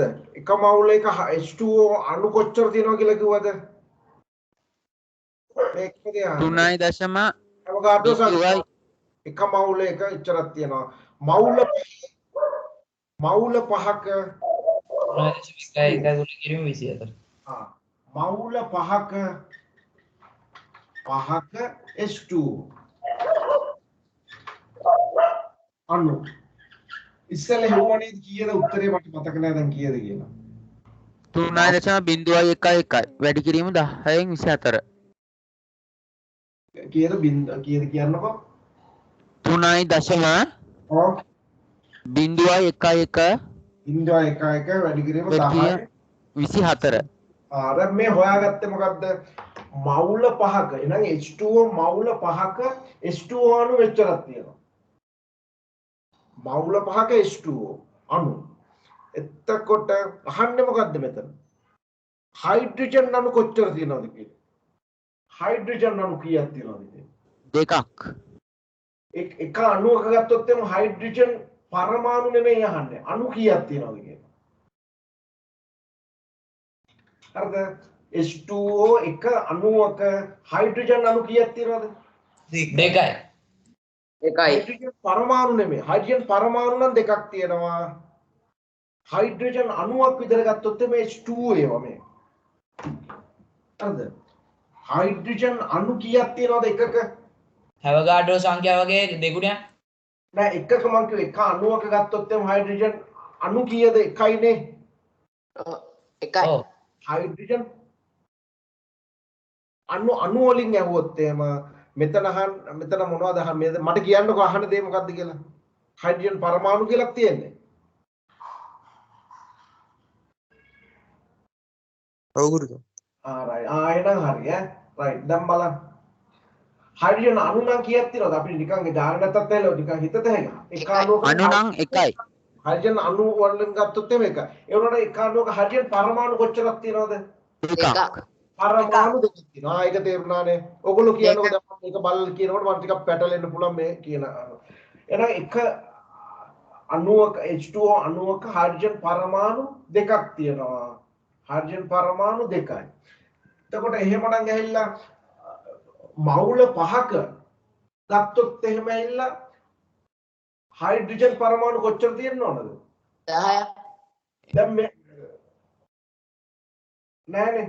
දැන් ඇහිලා අපි මවුල පහක හයිඩ්‍රජන් H2O අණු කොච්චර තියෙනවද කියලා ගත්තා 3.01 වැඩි කිරීම 10/24ක ප්‍රමාණය මවුල පහක H2O අණු තියෙනවා. ඒ H2O අණු ප්‍රමාණයට වගේ දෙගුණයක් තියෙනව නේද හයිඩ්‍රජන් පරමාණු? ඔව් ගුරුතුමා H2O අණු සංඛ්‍යාවගේ දෙගුණයක හයිඩ්‍රජන් පරමාණු සංඛ්‍යාවක් තියෙනවා. ඒ කියන්නේ මවුල පහක H පරමාණු කොච්චර තියෙනවද කියලා අහුවොත් එහෙම මෙන්න මේ වගේ 1.3.01 වැඩි කිරීම 10/24 වගේ දෙගුණයක් තියෙන්න ඕන නේද හයිඩ්‍රජන් පරමාණු? ඔව් ගුරුතුමා ඒක පැහැදිලිද? හරිද? මම දැන් කතා කෙනෙක් කියනවා ඕක කියලා. ඔව් ගුරුතුමා ඔව් ගුරුතුමා.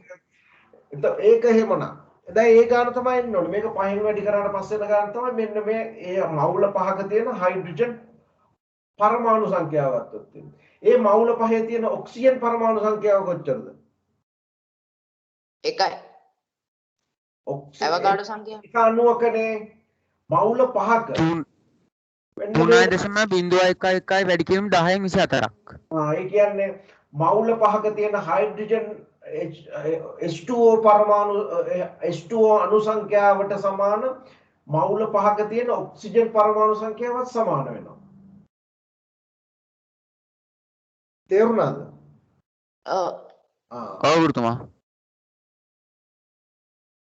රයිට් එහෙම හරි තේරුණා නම් හරි පොඩ්ඩක් පස්සේ හරි බලන්න ඒක අච්චර මහා ලොකු දෙයක් නෙවෙයි හැබැයි අර මම කියනකොට ටිකක් ආය කියනකොට සමහරුන්ට අවුල් වෙන්නත් පුළුවන්. අර තේරුම් ගත්ත කට්ටියට ඇවිල්ලා ඒක දැන් පැහැදිලි වෙන්න ඇති. හැබැයි මේ වගේ ඒවා පිළිබඳව අවබෝධයක් තියෙන්න ඕනේ කියන කාරණා තමයි විතර පැහැදිලි කරන්න ඕනේ. ඊළඟට බලමුකෝ එහෙනම් ඒලා බලලා ඉස්සරහට යන පොඩ්ඩක්. ඔය තව දවසකට මේ පාඩම අදින්නත් බෑ අපි ඉස්කෝලේ කරා නම් සති දෙකක් විතර වෙලා අපි කරනවා. මගේ ඉතින් හිතට ඉතින් හරි නෑලා සමහරුන් මේක තේරුම් ගත්තේ නැද්ද දන්නේ නැහැ කියන කාරණේ ඉතින් හිතේ තියෙනවා. චකිතය. මොකද සමහර කතා කරන්නේ කීප දෙනෙක් විතරයි සම්බන්ධ වෙලා ඉන්න කට්ටිය. 6 වෙනි අවසාන එකත් ඇවිල්ලා අපි හදමු යකඩ. ෆෙරස් Fe සමානයි 56යි කියලා කියනවා. ඒ කියන්නේ සාපේක්ෂ පරමාණු ස්කන්ධය 56යි මෞලික ස්කන්ධය. මෞලික ස්කන්ධය සමානයි 56යි ග්‍රෑම් මෞලයට. මෞලයට ග්‍රෑම් 56යි. කියලා අපි නිකන් ලියාගත්තා. හරිද? ඒක අහන්නේ නෑ නේද? මොකක්ද අහන්නේ? යකඩ ග්‍රෑම් 14ක අඩංගු මෞල සංඛ්‍යාව. ඔන්න මෞල සංඛ්‍යාවක් අහනවා.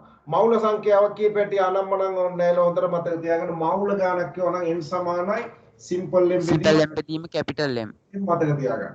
අරක දෙක වගන්ති ලියන්න තරක කරන්න ගියොත් ගැටලු වෙන්න පුළුවන්. ඔන්න මෞල ගාන නේද අහන්නේ? ඔව් ගුරුතුමා. රයිට්. එතකොට අපි කොච්චර ප්‍රමාණයකද? Gram 14යි gram.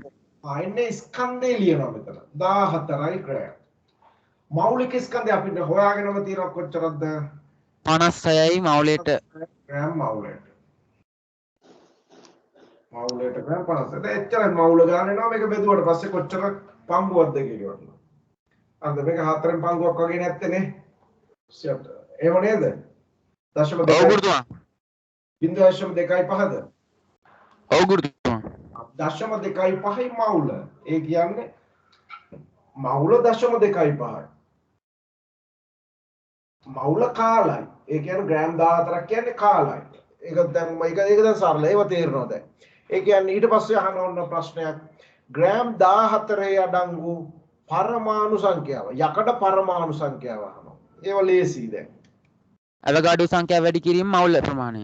අය මෞල මොකක්ද අහන්නේ? පරමාණු සංඛ්‍යාව නේද? යකඩ ෆෙරස් නැත්නම් යකඩ මෞල ගාන මොකද්ද? පරමාණු සංඛ්‍යාව. පරමාණු සංඛ්‍යාව. පරමාණු සංඛ්‍යාවක් කියවනම් අපි මොකද කරන්නේ? අවගාඩ්‍රෝ සංඛ්‍යාව 6.022 වැඩි කිරීම 10 23යි. අවගාඩ්‍රෝ සංඛ්‍යාව වෙන මොනවද අනම්මනම් ඕනේ? සූත්‍රේ නෙවෙයි දාන්නේ. අවගාඩ්‍රෝ සංඛ්‍යාව වැඩි කරා 0.25යි. මෞල ගානින් වැඩි කරනවා. වගන්ති ලිව්වත් මේ දේම තමයි කරන්නේ.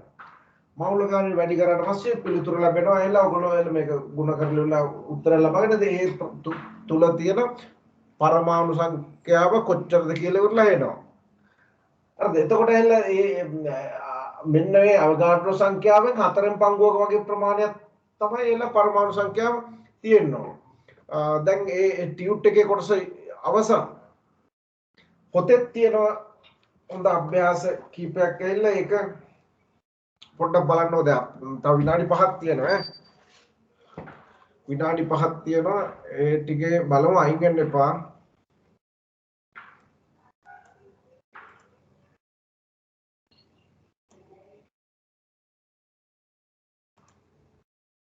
අරද අඩු වෙලා ඉන්නේ 84ට අඩු වෙලා ඉන්න. දැන් අයින් වෙන්න ඒවත් තේරුම් ගත්තේ නැති කට්ටිය තමයි ඉල්ලා.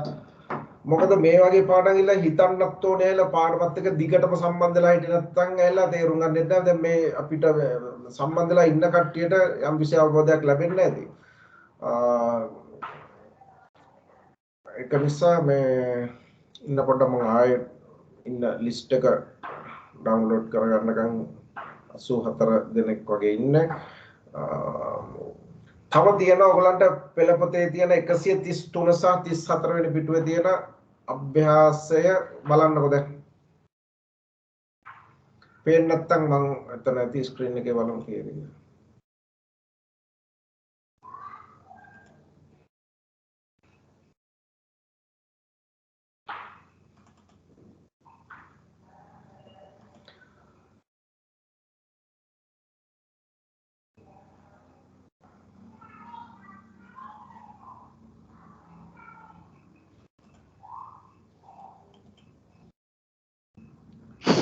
Chút người lời nhé.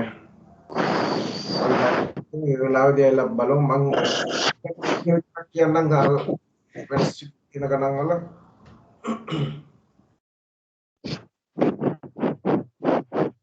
ඔයගොල්ලන්ට දැන් ගණිතේ පාඩම තියෙනවා 11:00ට ඒකට සූදානම් වෙන්න ඕනේ හැමෝම වැඩි කාලයක් ගන්නෙ නැහැ චුට්ටක් මේක වෙලා යනවා ඔයගොල්ලෝ මෙතන 133 වෙනි පිටුවේ තියෙනවා මම හිතන්නේ මේක ටිකක් අපහැදිලි ඇති ඒලා තියෙන හැටි බලන්නකෝ සාපේක්ෂ අනුස්කන්ධයන් ටික හොයන්න තියෙනවා දැන් ඒක සරලයිනේ සාපේක්ෂ අනුස්කන්ධය වල පුළුවන් කාබන් වල 12යි ඒ වගේ ඒකට තව 3ක් එකතු වෙන්න ඕනේ ආයෙ 16ක් එකතු වෙන්න ඕනේ තව එකක් එකතු වුණාට පස්සේ මෙතිල් ඇල්කොහොල් කියලා කියන නැත්නම් මෙතනෝල් කියන එකේ සාපේක්ෂ අනුස්කන්ධය හොයන්න පුළුවන් යටින් තියෙනවා ඉල්ල එකේ සිට කීයක්ද තවත් 10ක් තියෙනවා මෞලික ස්කන්ධය ගන්න මෞලික ස්කන්ධය කිව්වත් එල 아무තු දෙයක් නෙමේ සාපේක්ෂ අනුස්කන්ධයම හොයනවා ඒක මෞලයට ග්‍රෑම් වලින් ප්‍රකාශ කරන එක තමයි තියෙන්නේ. එච්චරයි ඒකේ තියෙන්නේ. ඊට පස්සේ ඔන්න එහා පිටුවේ තියෙනවා ගණන් ටිකක්.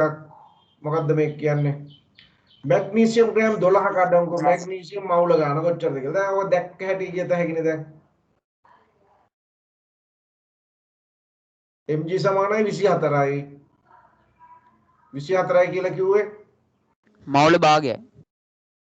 ආර මේ උත්තරේ මවුල භාගයක් වෙනවා නේ 24 කියන මවුල එකක් කියන ග්‍රෑම් 24යිනේ එහෙනම් 12ක් කියලා කියන්නේ මවුල භාගය. ඒක දැන් තේරෙනවා. කැල්සියම් ඊළඟ එක. කැල්සියම් කාබනේට් ග්‍රෑම් 10ක අඩංගු කැල්සියම් කාබනේට් ප්‍රමාණය මවුල වලින් උන මවුල ගන්න අහන්නේ. මේක ඉතින් හොයන්න පුළුවන් සමාන එම්බෙදීමෙන් දාලා උන හොයත හැකි. එහෙම නැත්නම් නිකම්ම කියත හැකි. කැල්සියම් කාබනේට් ග්‍රෑම් 10යි. ඔව්. ඒ කියන්නේ කැල්සියම් කාබනේට් ගත්තොත් එම 40යි 40යි ඊට පස්සේ 12යි ඊට පස්සේ 100ක් එනව නේද මේකේ කැල්සියම් කාබනේට් වල මෞලික ස්කන්ධය නැත්තම් සාපේක්ෂ අණුක ස්කන්ධය ගත්තොත් එහෙම නැත්තම් සූත්‍ර ස්කන්ධය කියවත් වඩා නිවැරදි 100ක් එනවා 100 අඩංගු ප්‍රමාණය මෞල වලින් අහන්නේ මෞල කොච්චරද කියලා ඉවරලා එහෙනම් n සමානයි m බෙදීම m දැම්මොත් එහෙම 10 එනවා ග්‍රෑම් ගන්න තියෙනවා 10 බෙදීම 100 10න් පංගුවයිනේ 10 බෙදීම 100 ඔය 10න් 0.1යි ඒක නේද ආවේ වෙනසක් තියෙනවා නම් කියන්න දැන් මම හදලා නැහැ මම මේක වලලා කියන්නේ නෑ ගුරුතුමා. නැත්තම් කියන්න කීයද කියලා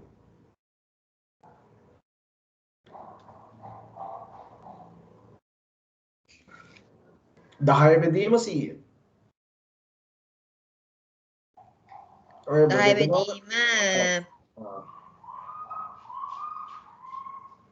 20යි. 10 බෙදීම මේකේ මෞලික ස්කන්ධය 100යිනේ ඔව්. ඉතින් බෙදලා කියන්නේ ඉතින් අර වෙනස් වෙනවා කියපු හන්ද මං කිව්වේ 10 බෙදීම 100 කියලා කියන්නේ 10න් පංගුවයිනේ අර ඒක භාගෙන් කියන්න පුළුවන් නේ. මවුල බින්දුව එකයි. දශම එකයි කියලා කියන්නේ 10න් පංගුවයි කියන එකනේ දශම එකයි. ඒ භාගෙන් තේරුම කියන්න පුළුවන්. ගන්න. 0.1යි. ඒක 10න් පංගුවයි කිව්වේ ඒක තමයි. හරිද? එතකොට දැන් උත්තරේ එහෙට මෙහෙට යන එක නෙවෙයි. මේක දැක්ක හැටි උත්තරේ පුළුවන්ද හොයන්න පුළුවන්ද කියන එකයි වැදගත් වෙන්නේ. තුන්වෙනි එක බලන්න කාබන් ඩයොක්සයිඩ්. කියපු හැටි අපි දන්නවා කාබන් ඩයොක්සයිඩ් මවුල එකක ස්කන්ධය නම් ඇහිලා 44යි. මවුල 5ක ඇති කාබන් ඩයොක්සයිඩ් අණුගාන අහන්නේ අපේ. අවගාඩෝ සංඛ්‍යාව වැඩි කිරීම මවුල ගාන. එහෙනම් අපි ගන්නෙ කොහොමද අවගාඩ්‍රෝ සංඛ්‍යාව වැඩි මේ අණු ගානන්නේ අහන්නේ. හරිද? එහෙනම් ඇයිලා අවගාඩ්‍රෝ සංඛ්‍යාව වැඩි කරනවා මවුල ගානේ. ඔන්න සූත්‍රය මතක් වුණා. අරකද මේක තර්ක මොකවත් ඕනේ. අර සූත්‍ර දෙක දන්න ඕන හරි. අවගාඩ්‍රෝ සංඛ්‍යාව දන්නවා 6.02 වැඩි කරන 10 23යි ගුණ කිරීම 5 මවුල ගාන දන්නවා. මවුල එකකනේ අවගාඩ්‍රෝ සංඛ්‍යාව වෙන්නේ. එහෙනම් මවුල 5ක නම් මේ ගාන. ඒක හරි. හතරවෙනි එක ගත්තොත් මේ H2O. ඒ කියන්නේ ජලයේ මවුල 4ක ඉවර කරන්නේ නැද්ද? අඩංගු ජලාණු සංඛ්‍යාව කොච්චරද කියලා අහනවා. ජලාණු එහෙනම් H2O අණු ගන්නමයි. අණු සංඛ්‍යාව ජලාණු සංඛ්‍යාව මවුල නෑ මෙතන අහන්නේ. ජලාණු සංඛ්‍යාවක් කියවනම් ඇවිල්ලා මවුල ගෑවිලාවත් නෑනේ. අහන්නේ නෑනේ මවුල ගාන. එහෙනම් අණු සංඛ්‍යාවක් අහනවා. අවගාඩ්‍රෝ සංඛ්‍යාව වැඩි කිරීම මොකක්ද දෙන්න ඕනේ? මවුල 4. ඒක තේරුණාද? හරි. ඊට පස්සේ යූරියා ඒ කියන්නේ CONH2 අයිලා ට්වයිස් කියලා කියනවා අපි. යූරියා මවුල දෙකක ස්කන්ධය කොපමණද? මවුල දෙකක් කියන්නේ කොච්චරද කියලා. එක මවුලක ස්කන්ධය කොච්චරද? මේ ටික වැඩි කරාට පස්සේ මම හිතන්නේ 60ක්ද කොහෙද මට මතක හැටියට. එක මවුලක ස්කන්ධය ගන්න මේකේ තියෙන ටික වැඩි කරලා ගත්තට පස්සේ 60ක් එනවා කියලා හිතන්නේ. එක මවුලක ස්කන්ධය 60 නම් මවුල දෙක කොච්චරද කියලා අහන්න. මවුල දෙකක ස්කන්ධය. මේකට තැල n සමානයි m බෙදීම m කියලා උරලා ගත්ත හැකි. තේරුණාද කියන්නේ?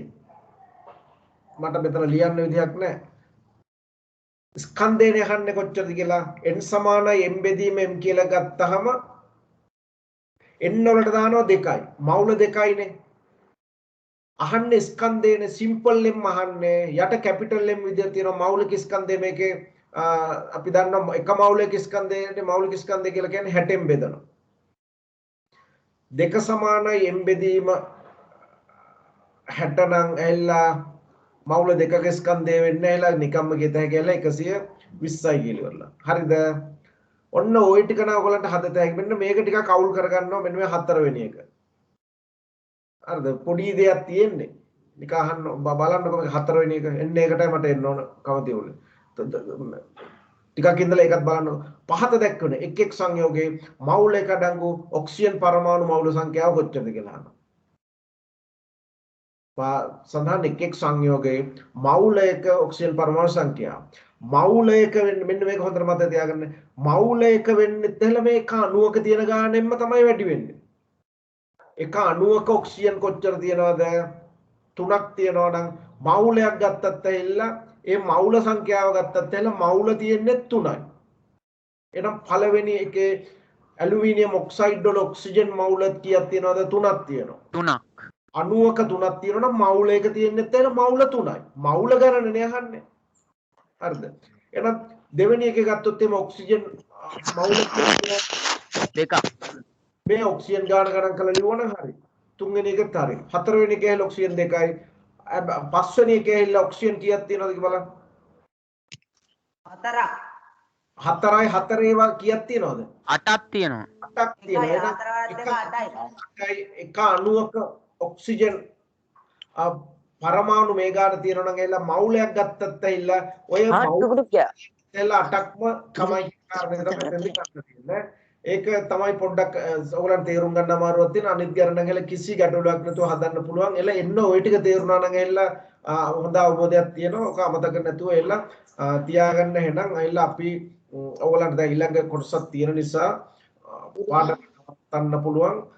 එහෙනම් අපි මෙතනින් නවත්තමු පාඩම. දරුවන් සරණයි. මොනවා හරි ගැටලු තියෙනොත් දැන් පස්සේ අහන්න. 11ක් නිර්වාණ සරණයි ගුරුතුමාට. සරණයි රයිට්.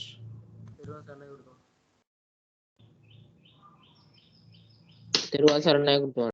දරුවන් සරණයි උදාාරාර්ය රත්න රයිට්.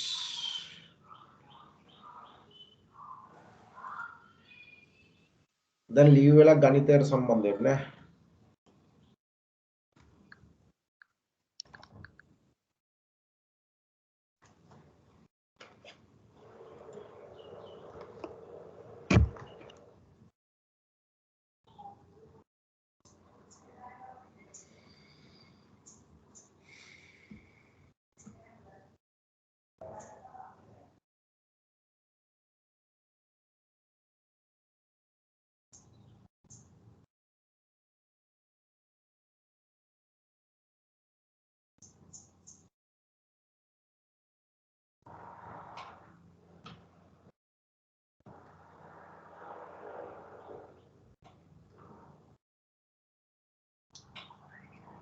Kind.